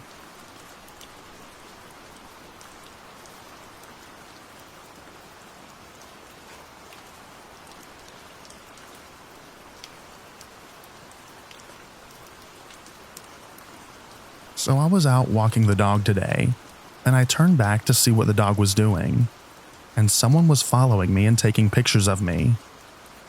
And as I noticed him, he hid behind a bush, started running, and he followed. I ran for my life, and he couldn't keep up, which I'm very grateful for. I don't know what the heck just happened. This is all just very new to me, just very strange. I'm just glad I'm safe, because I don't know what this person's intentions were. I just honestly feel like they didn't mean very well. Has anyone been through this? What can this have been?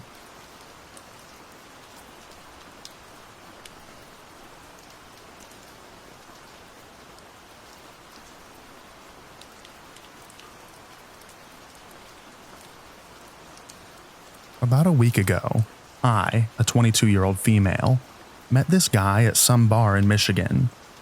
My friends and I were playing this game where we would make up fake names to give out. So I gave him a fake name, He seemed nice and funny, and we had a good time together. We kissed a couple of times, danced together, etc. At one point in the night, I posed next to this photo booth and he took a picture of me. But I found out that he was too old for me, and I'm really not looking for anything serious. So at the end of the night, when he asked for my number, I told him no. And then I left and got onto the ferry that takes everyone back to the mainland. But then he got on too and sat with me, even though his friends were still back at the bar. I asked what he was doing and he said, "Coming back with you." And I said, "No, my uncle would kill you. I live with my uncle." And he said, "I'll kill your uncle." He said it jokingly, but it still freaked me out. And I didn't like that he got on the boat with me. I told him when he got back to the mainland that he had to stay on the ferry and go back. He said fine, and he did. Then a couple of days ago, I got a notification. He found my Instagram and DM'd me that he found me and missed me. I have no idea how he found me, because again, I gave him a fake name and no information whatsoever. The only thing I can think of is that he reverse image searched the picture he took of me and found my Instagram there. I told him that was creepy, and that I told him that he was too old for me and not to contact me again. Then I blocked him. I feel like it was a huge breach of my privacy. Obviously, if I'm not giving you my information, I'm not interested. I'm just worried now that this is going too far. I hate how he found me using only a picture of me. It freaks me out. And I feel guilty, like this was my fault for kissing with him, dancing with him, and letting things get a little heated on the dance floor. But I had no idea that it would turn into this. Should I be worried that I'm in danger? Is there anything that I should do?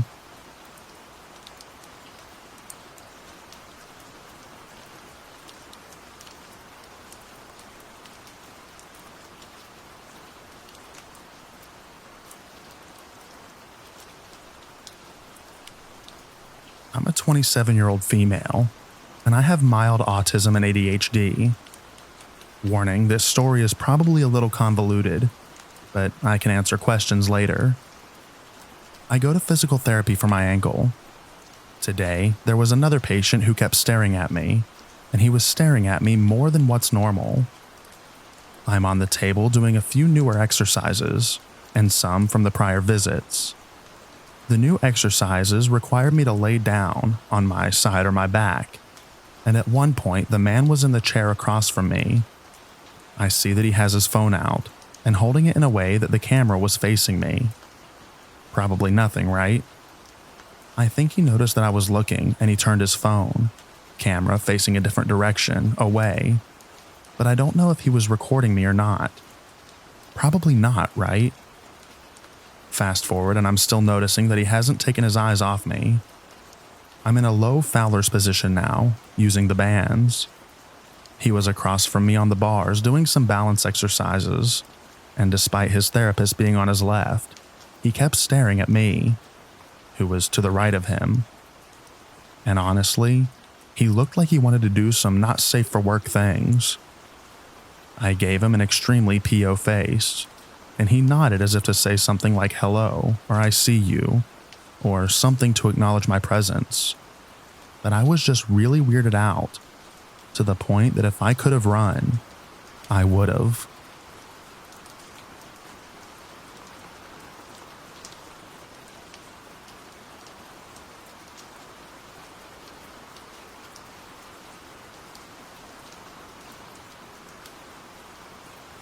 I was celebrating St. Patrick's Day in Boston several years ago, when I was in college, and I realized that I had to pee really badly, but there wasn't anywhere that I could go. I decided to go into a random building and peed in a ginger ale bottle inside of an elevator. I closed the bottle just in time for the doors to open. I proceeded to walk outside with the bottle and then threw it in the garbage can. I walked away, and for some reason I turned around and I saw a man in a suit walk right up to the garbage can and pull the bottle out of the garbage can and put it in his bag, and then he looked right at me and then just walked away in a hurry. He wasn't a weird or strange looking guy. He didn't look homeless, and he didn't look like he had mental problems. It looked like a man who knew exactly what he was doing. He must have felt how warm the bottle was, but he just grabbed it and secured it in his bag regardless. I will never understand why this happened, and frankly, I don't want to know. But it was the weirdest and creepiest thing to ever happen to me.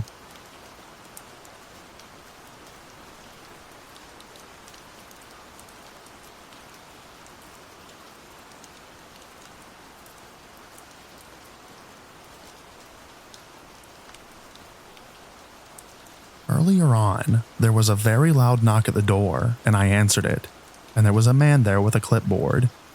He said, "Hello, can you please donate to charity?" He had no uniform on or badge. He also didn't say what charity he was with. I said no, sorry, and shut the door. My mom then went to the door and then opened it after like 30 seconds, and he was already halfway down the street leaving. What are the possible reasons for this? And why did he only knock on my door?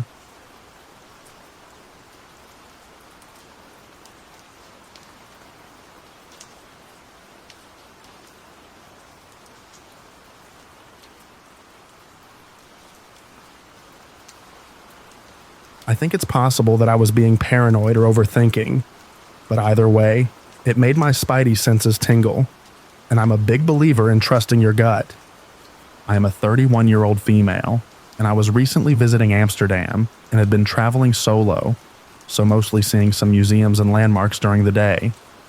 I visited a museum in the red light district during the daytime, so it was mostly filled with tourists. Despite that, I'd felt very safe walking around. I still tried to stay pretty alert to avoid pickpocketing, and also since I'd been clearly traveling alone. While I was in one of the rooms in the museum, I accidentally made eye contact with this older, 50s man a few times. You know when you're just looking around the room and it happens? Well, that just kept happening, maybe 4 or 5 times, to the point where I started to get a little squeaked out that I wasn't imagining it.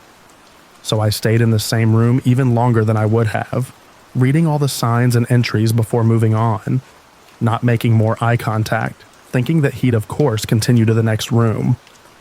Well, he didn't. When I finally did move on to the next room, shocker, so did he. I did the same thing, taking my time to go through all of the exhibits in the room, waiting for him to proceed without me. When that didn't happen, I actually regressed back into the previous room to reread the items in there. Again, just thinking that he would move on, and then I could relax and enjoy the museum. So now I go back into the next room, thinking surely he will be gone, and he's not. And we make eye contact again. So I just moved forward to the next room, and so does he right after me. At this point, I am kind of freaking out internally. I'm alone and creeped out. But he hasn't really done anything to me, you know? I continue to read the signs in the room, and I notice he moves into the next room, without me. I'm initially pumped, but as I am moving around the room between the signs, I can see him standing right by the entrance to the room I'd be entering next, just standing there. It's hard to explain, but he had turned around. I managed to end up in a corner of my room, where there was no way for him to see me from his vantage point. So I stayed there extra long, reading the entry. After a few minutes, he actually came back into the room I was in, and immediately looked over at me again, making eye contact. That was enough for me. At that point, he could probably tell, I think, that I was very aware of him, and it seemed, to me, that he tried to try and play it off nonchalantly that he'd re-entered the room. So he walked over to some of the other signs on the opposite wall. I took that chance to progress forward through the museum, lose myself in the other groups ahead, and exit as quickly as possible, looking back to make sure he wasn't following me. I'm glad nothing happened, and that I wasn't followed. I'm also a little bummed I didn't actually get to enjoy the museum, and missed out on a lot of it.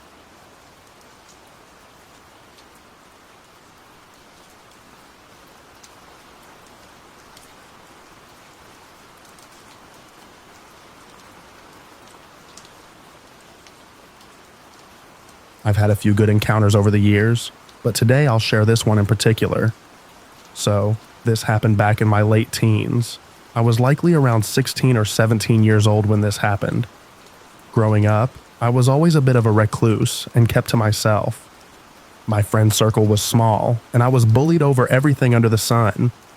Pretty stereotypical shy, introverted, and troubled kid. I also grew up pretty straight-laced.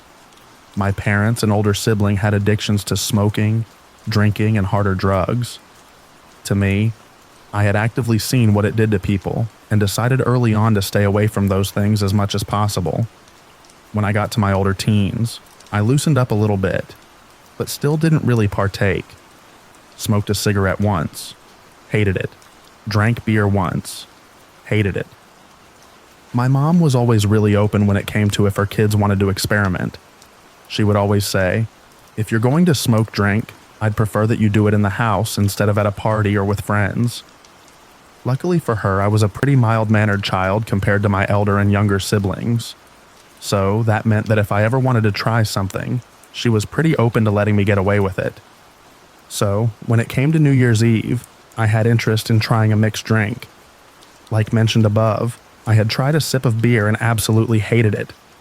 But I did think fruity drinks would be good, specifically interested in trying a fuzzy navel.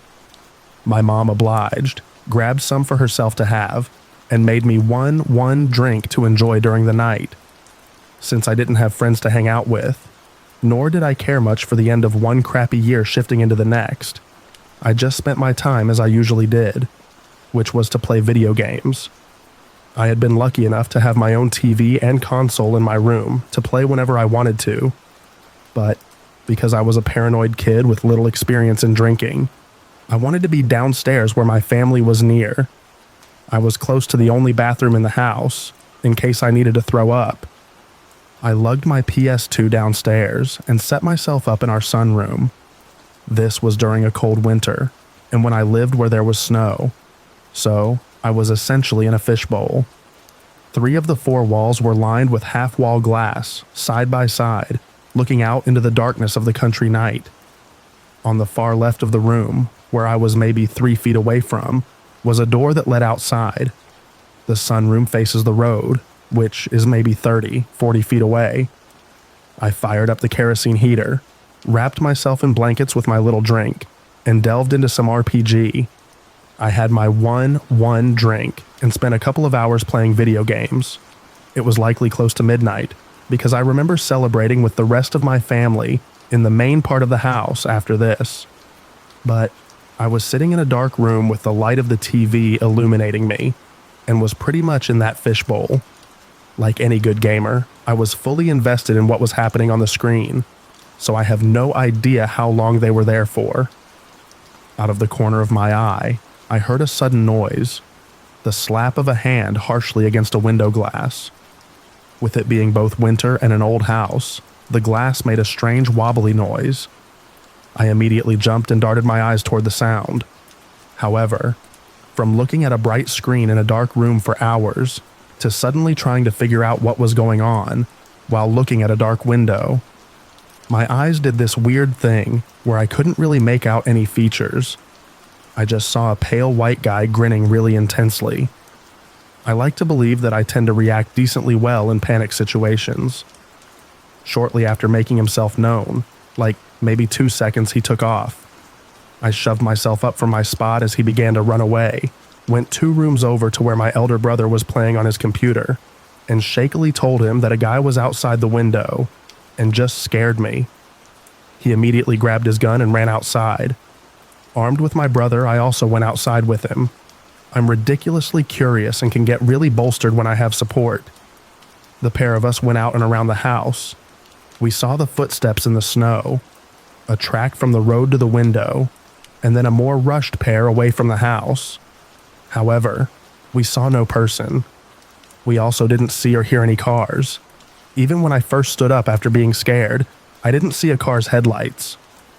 Obviously, after this, I just went back inside and decided I was no longer going to be playing video games at night in the sunroom anymore. I spent the rest of the night in a well-lit room, surrounded by family, and celebrated the new year properly with a second drink. There's just so many weird thoughts to this that I've thought of over the years. Who was out at that time? Was he drunk? Was he driving drunk and decided this was going to be a funny prank? Or was he just walking around at 11 p.m. on New Year's Eve in the country? Did he just have an impulse moment because he could see a light on in a relatively dark home? How long was he watching me? What else was he doing while he was watching me? What was the point of scaring me? Just for the reaction? I saw his hand, heard the sound of that slap. Why didn't he have any gloves?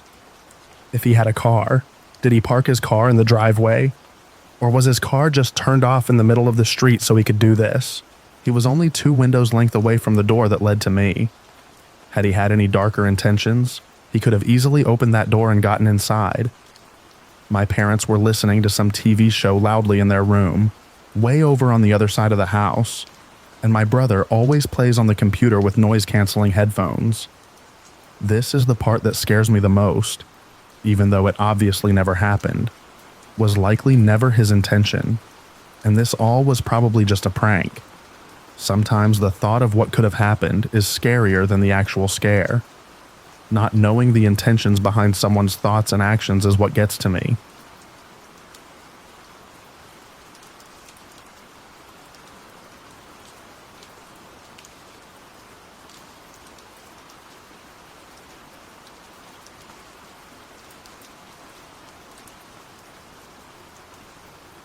I have no clue if this counts as essay, but I gave it a content warning just to be sure.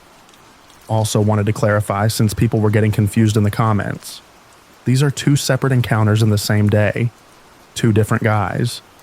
It was a nice day out today, and I didn't want to waste money on DoorDash, so I figured why not walk to a nearby restaurant. It's 20 minutes walking distance from my house, and I wanted to get my steps in. I wore shorts and a shirt. It was 70 degrees. I made a pit stop at the smoke shop, and this was my first encounter with a guy who doesn't understand the word no. He stops me as I'm passing by him, and he asks what my name is. I tell him, then he asks for my number. Then I say, no, thank you, I'm not interested. He introduces himself and tells me how old he is, then asks for my number again. I repeat once again, no thank you, I'm not interested. He's still persistent. Then he finally asks to put his number in my phone. I figured he can put his number in, and I can block him when I get home. I just wanted him to leave me alone, so I let him put his number in, and he tells me to have a good day, and we go our separate ways. I tell my boyfriend about this encounter. He tells me I should have gave the guy his number instead. I make my way to the restaurant, and I'm passing some street. I'm walking briskly trying to get there and back, and this guy notices me. I didn't even have to look at him to feel it. I did not have to even turn around to feel his eyes watching me.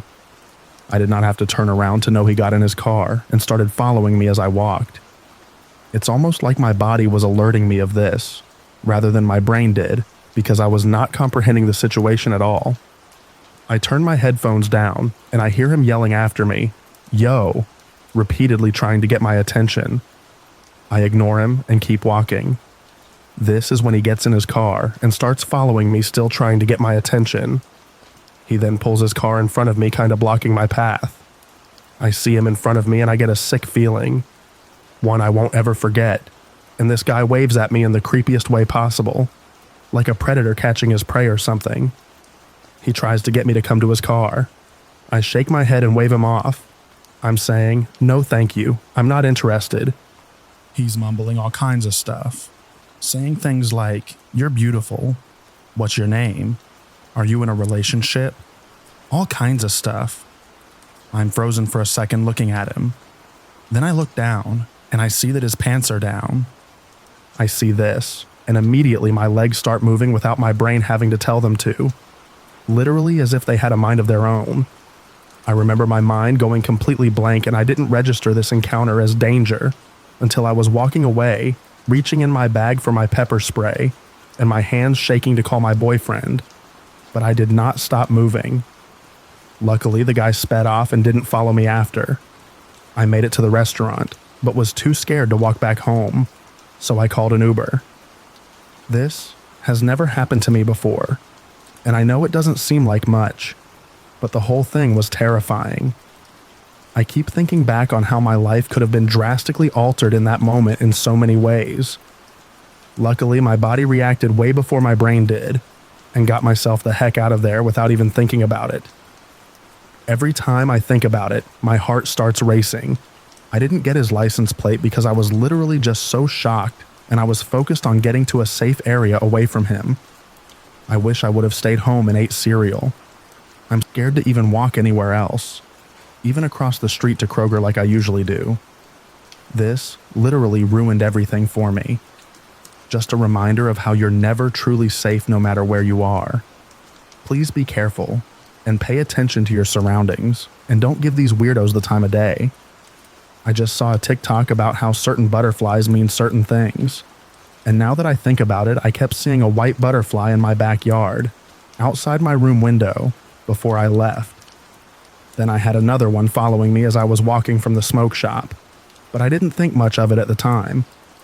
But I don't know. They said it means ancestors watching over you, but who knows? Point still stands though. Pay attention to who and what is around you.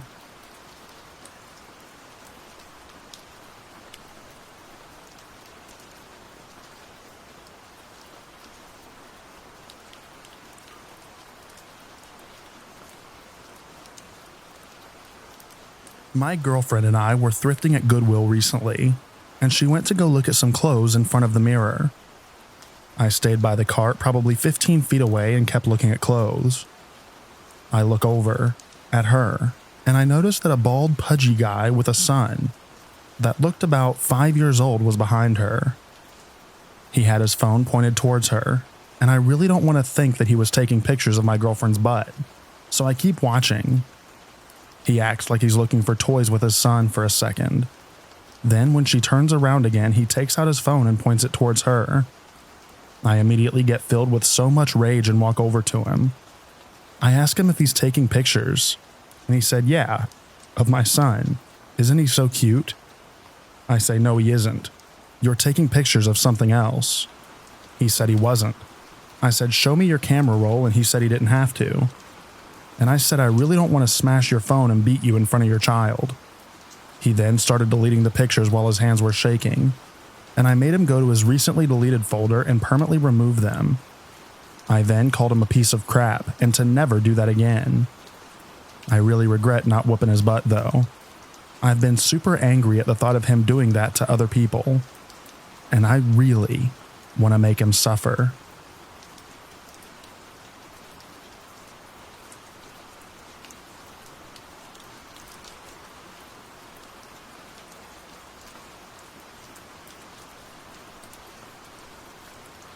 I live in a relatively walkable area of a city, and recently, this guy has been coming to our house and leaving things in the porch basket that we use to receive packages. We caught him on the Ring camera twice, and have since bought a Ring's paid plan so that we could watch the videos back. The first time, he left a pouch of weed and papers. The weed was sealed and the papers were not. We thought that it was promotion for the Dab Lounge across the street, but probably not. Mind you, weed is not legal in my state, but there are obviously loopholes. The second time, he returned within 30 minutes of the first and left a handful of Pokemon cards and a page torn out of an old journal filled with nonsense ramblings.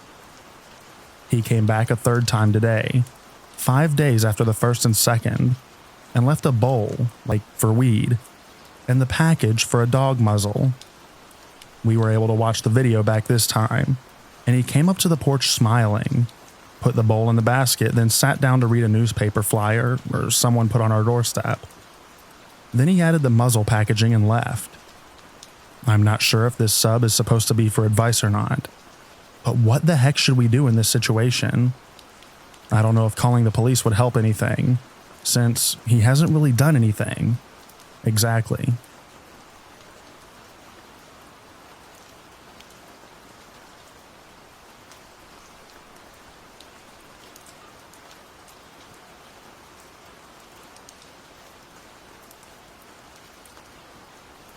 Sorry in advance.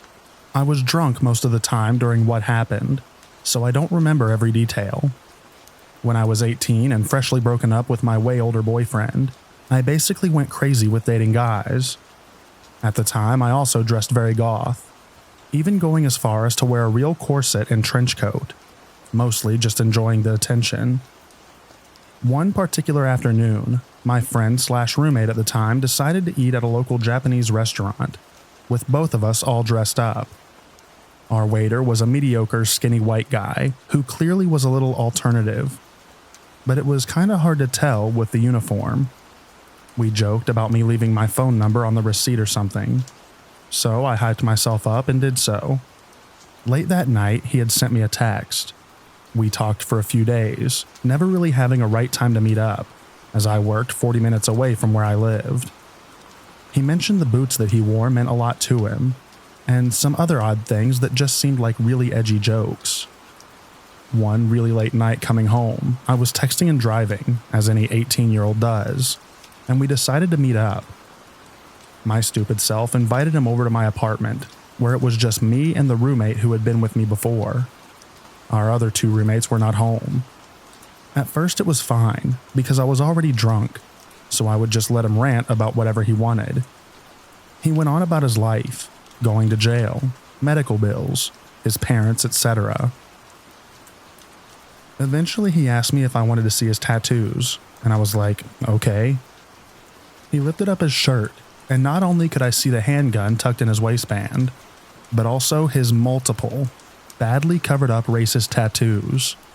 One was even just slightly covered with a banana. I don't know what it was, but I simply decided the best way to deal with this situation was to appease him, so I went along with it casually. I don't remember exactly every detail because it was over 2 years ago and I was drunk, but he ended up pulling his gun out and putting it to my head, asking me if I was scared.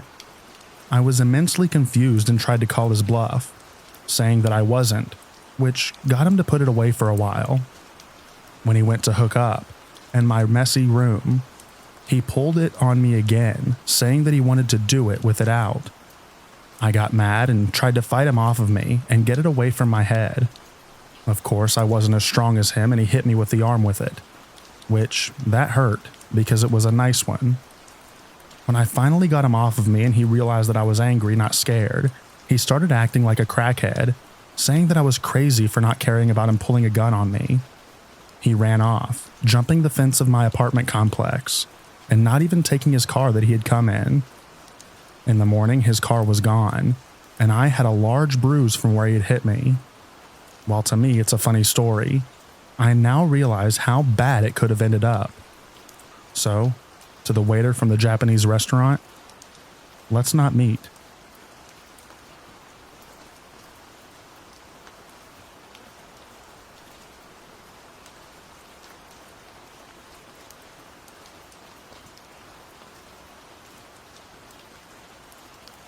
Recently, there was an Amber Alert, and my daughter was asking me what that beeping sound was all about. For those who don't know, an Amber Alert goes out when a child is reported missing. If you receive notifications, you know what I'm talking about.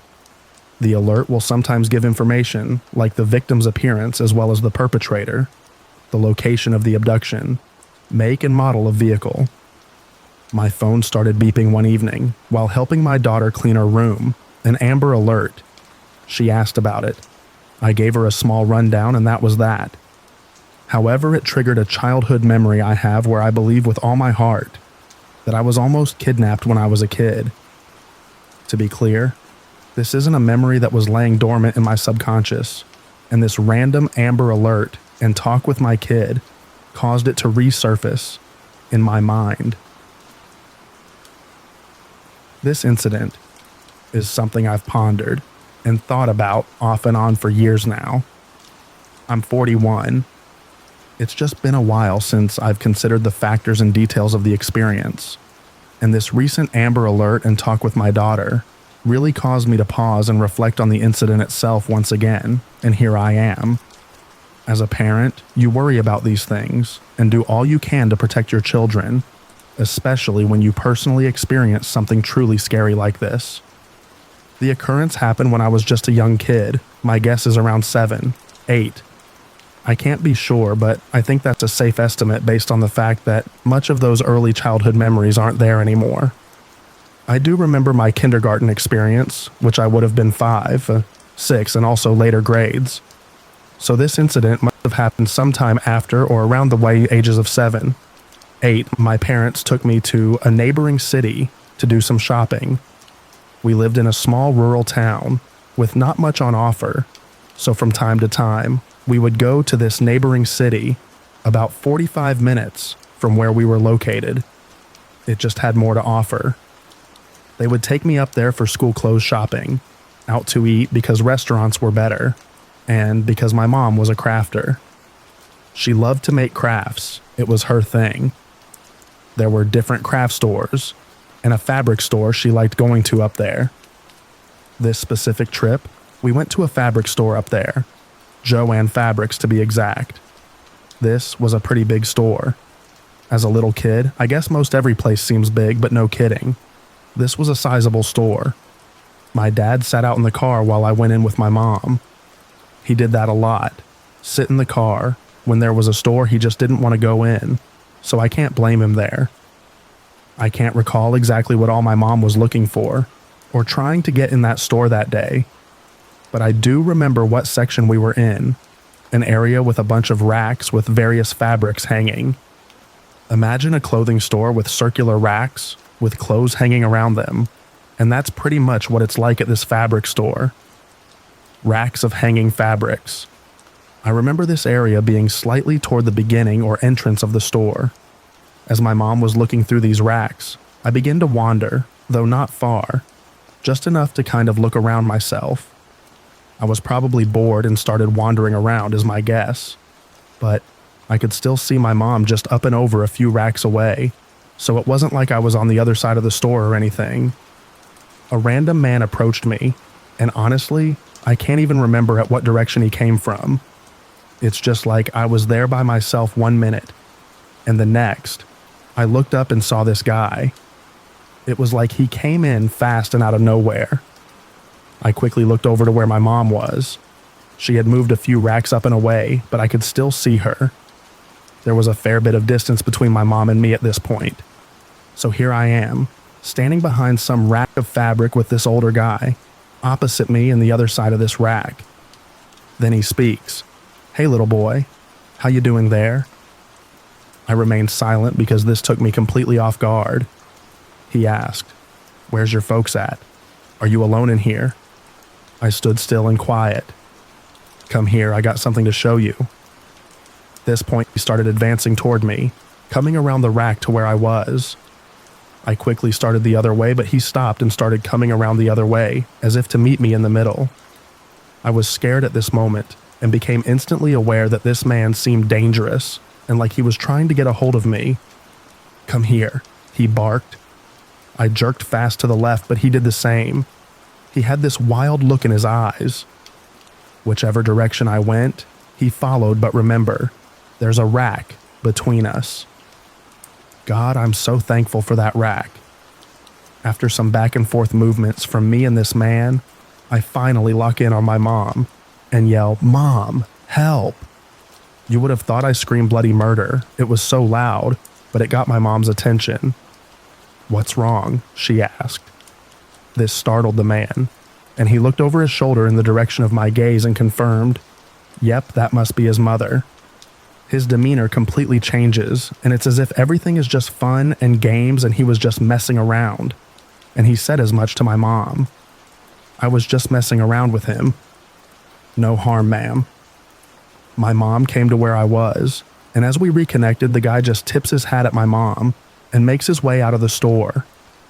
I explained to my mom what just happened, that this guy was trying to get me.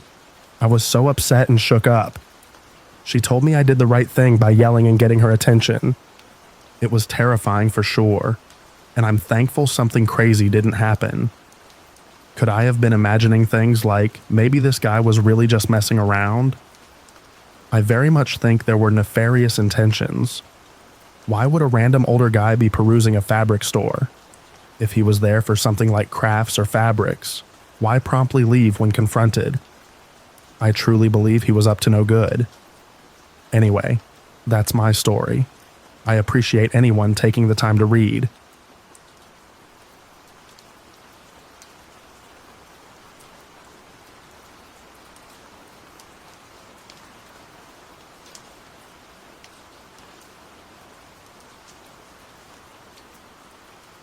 This happened to me back in 2008 to the early 2010s. When I was 11, I met a girl who was the same age as me since 6th grade. She and I weren't the same classmates until high school, but we were the same school. By the middle of 6th grade, things got creepy. Somehow she was everywhere every time I had an extra class, including every time I had to switch from another schedule to another schedule. My entire life, I never gave my private information to her, but I was half aware she knew by her own eyes, even though she was a near sight. Unfortunately, I had reported it to the teacher-faculty members, but they brushed off my warning as a ruse because I didn't have enough evidence to prove it was her. What's worse, we weren't allowed to bright any electronic devices, like phones for example, for pieces of evidence against her, except calculator for maths and physics. This bothered me forever. She even shared the same home economics class and swimming lessons as mine during the 8th grade, but yet again not the same group. Even in 9th grade, she still kept following me non-stop, despite I warned her to leave me alone. After I graduated at 15, I left for a high school to start over, even though I forgot about her until the middle of October 2012. She's back. My skin turned pale as well, and my heart beat like I was in panic mode. This girl, how did she even know I'm in high school that I enrolled? And more importantly, I again didn't leak my information everywhere, not even to her. Once again, she won't leave me alone, and she starts to get worse. She guilt-tripped me into befriending her to let her use my belongings whether it was permission or not. Despite her soft manner, it was a red flag to begin with, that I could have avoided it sooner. On the other time, she overheard me and my classmate conversing about mine wanting a key charm that my classmate had. But on the next day, she attacked me after I took a seat in the class because she knew that I wanted something that she didn't. This incident caught the attention of the principal in my high school, and the principal recapped the whole situation by writing a statement report. I ended up rewrite twice because of error grammar, and by the third, the principal made the decision. She was suspended for a week, but it wasn't enough. She returned after a week and accused me of her suspending, which I wasn't involved in with her drama, even though I didn't have another choice but to report my statement for my safety. And once again, she guilt-tripped me for other reasons by hypocritically calling me for being a terrible friend. Even so far, she destroyed one of my belongings and supplies. I called her out, but she pretended she didn't remember it. Worse, she framed a student for having a torn notebook that she destroyed, and yet she refused to admit her mistakes.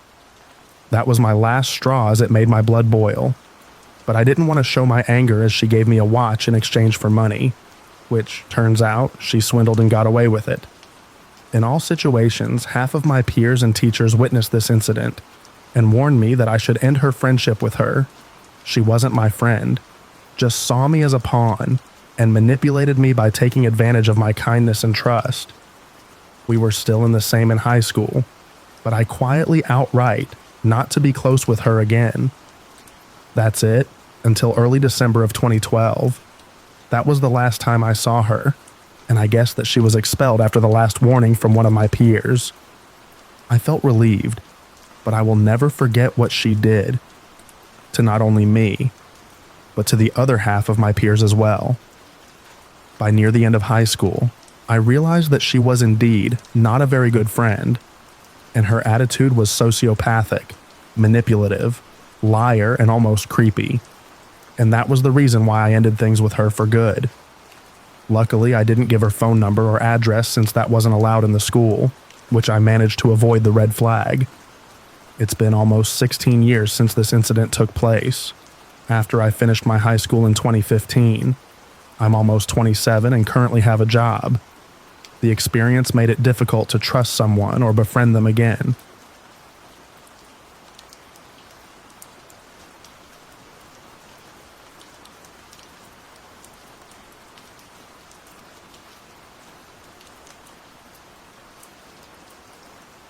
I used to be a surveillance investigator for insurance claims, work injury stuff, to see if people who claimed to have been hurt at work and were collecting free money were actually not injured.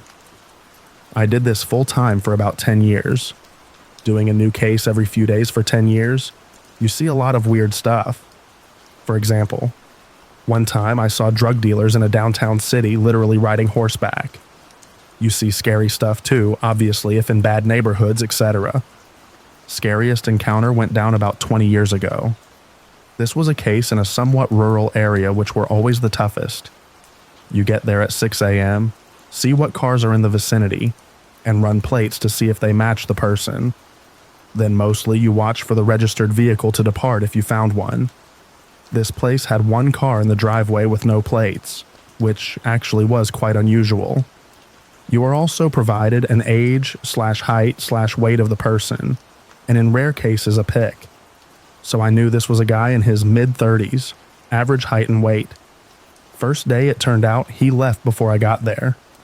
Protocol is if you can't confirm they are home by 10 a.m., 4 hours on site, you literally need to knock on their door to confirm if they are home.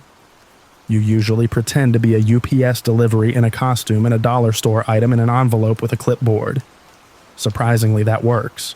Anyways, no one was home. Second day, came back at 5 a.m., and lo and behind a second vehicle was there. A truck. Also with no plates.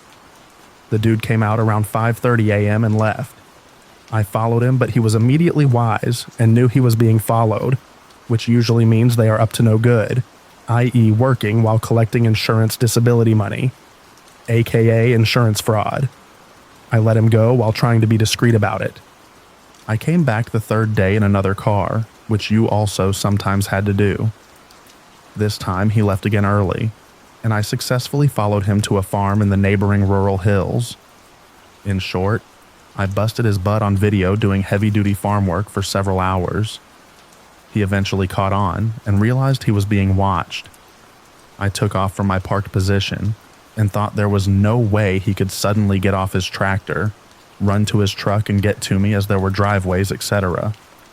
between us and also a creek. Somehow, he was then suddenly on my butt in his truck in some scary rural mountain roads. I was scared and kept driving, and somehow I made it to the freeway. I had literally been lost in the mountains. On the freeway, he followed me for miles, and I couldn't shake him. He would pull beside me at times and flex his arm and gesture pull over. Dude was actually pretty scary looking, and I had evidence on him that would cost him in more ways than one. There was an easy pass bridge about 20 miles up if I got that far, and at first I thought I could lose him there if he didn't have the easy pass, but then realized again he had no plates, so wouldn't matter. Anyways, after many miles I finally was able to shake him, but he remained pretty close behind. I exited the freeway and found a gas station. A cop was there, and I reported this guy and his truck. The cop made a call and I didn't see this guy pull up. Shortly thereafter, I gassed up my car and left and drove home and submitted my report. I'm sure his free insurance money ended at the very least. Scariest part actually is that I was worried this guy had my license plate and could run it somehow, as I was able to do for work, and locate where I live. I began to research him online. Sometimes in that line of work you learn the potential insurance fraud of the person you are following is the least of their criminal endeavors. Well, I learned this guy was a hardcore convicted felon who had been in federal prisons and was a gang member and hard drug user and dealer. I was scared, but nothing happened over the next few years, and I eventually forgot about it. But about 5 years later or so, I had a case in the same rural area again and thought about this guy. I wanted to Google him to see what the police blotters revealed about him in the last few years. I Googled him again and discovered he was actually dead. I learned that a couple years prior, he had taken his girlfriend hostage with a gun, killed someone who tried to help her, then was killed himself by another person who actually saved her. Don't need to worry about meeting him again.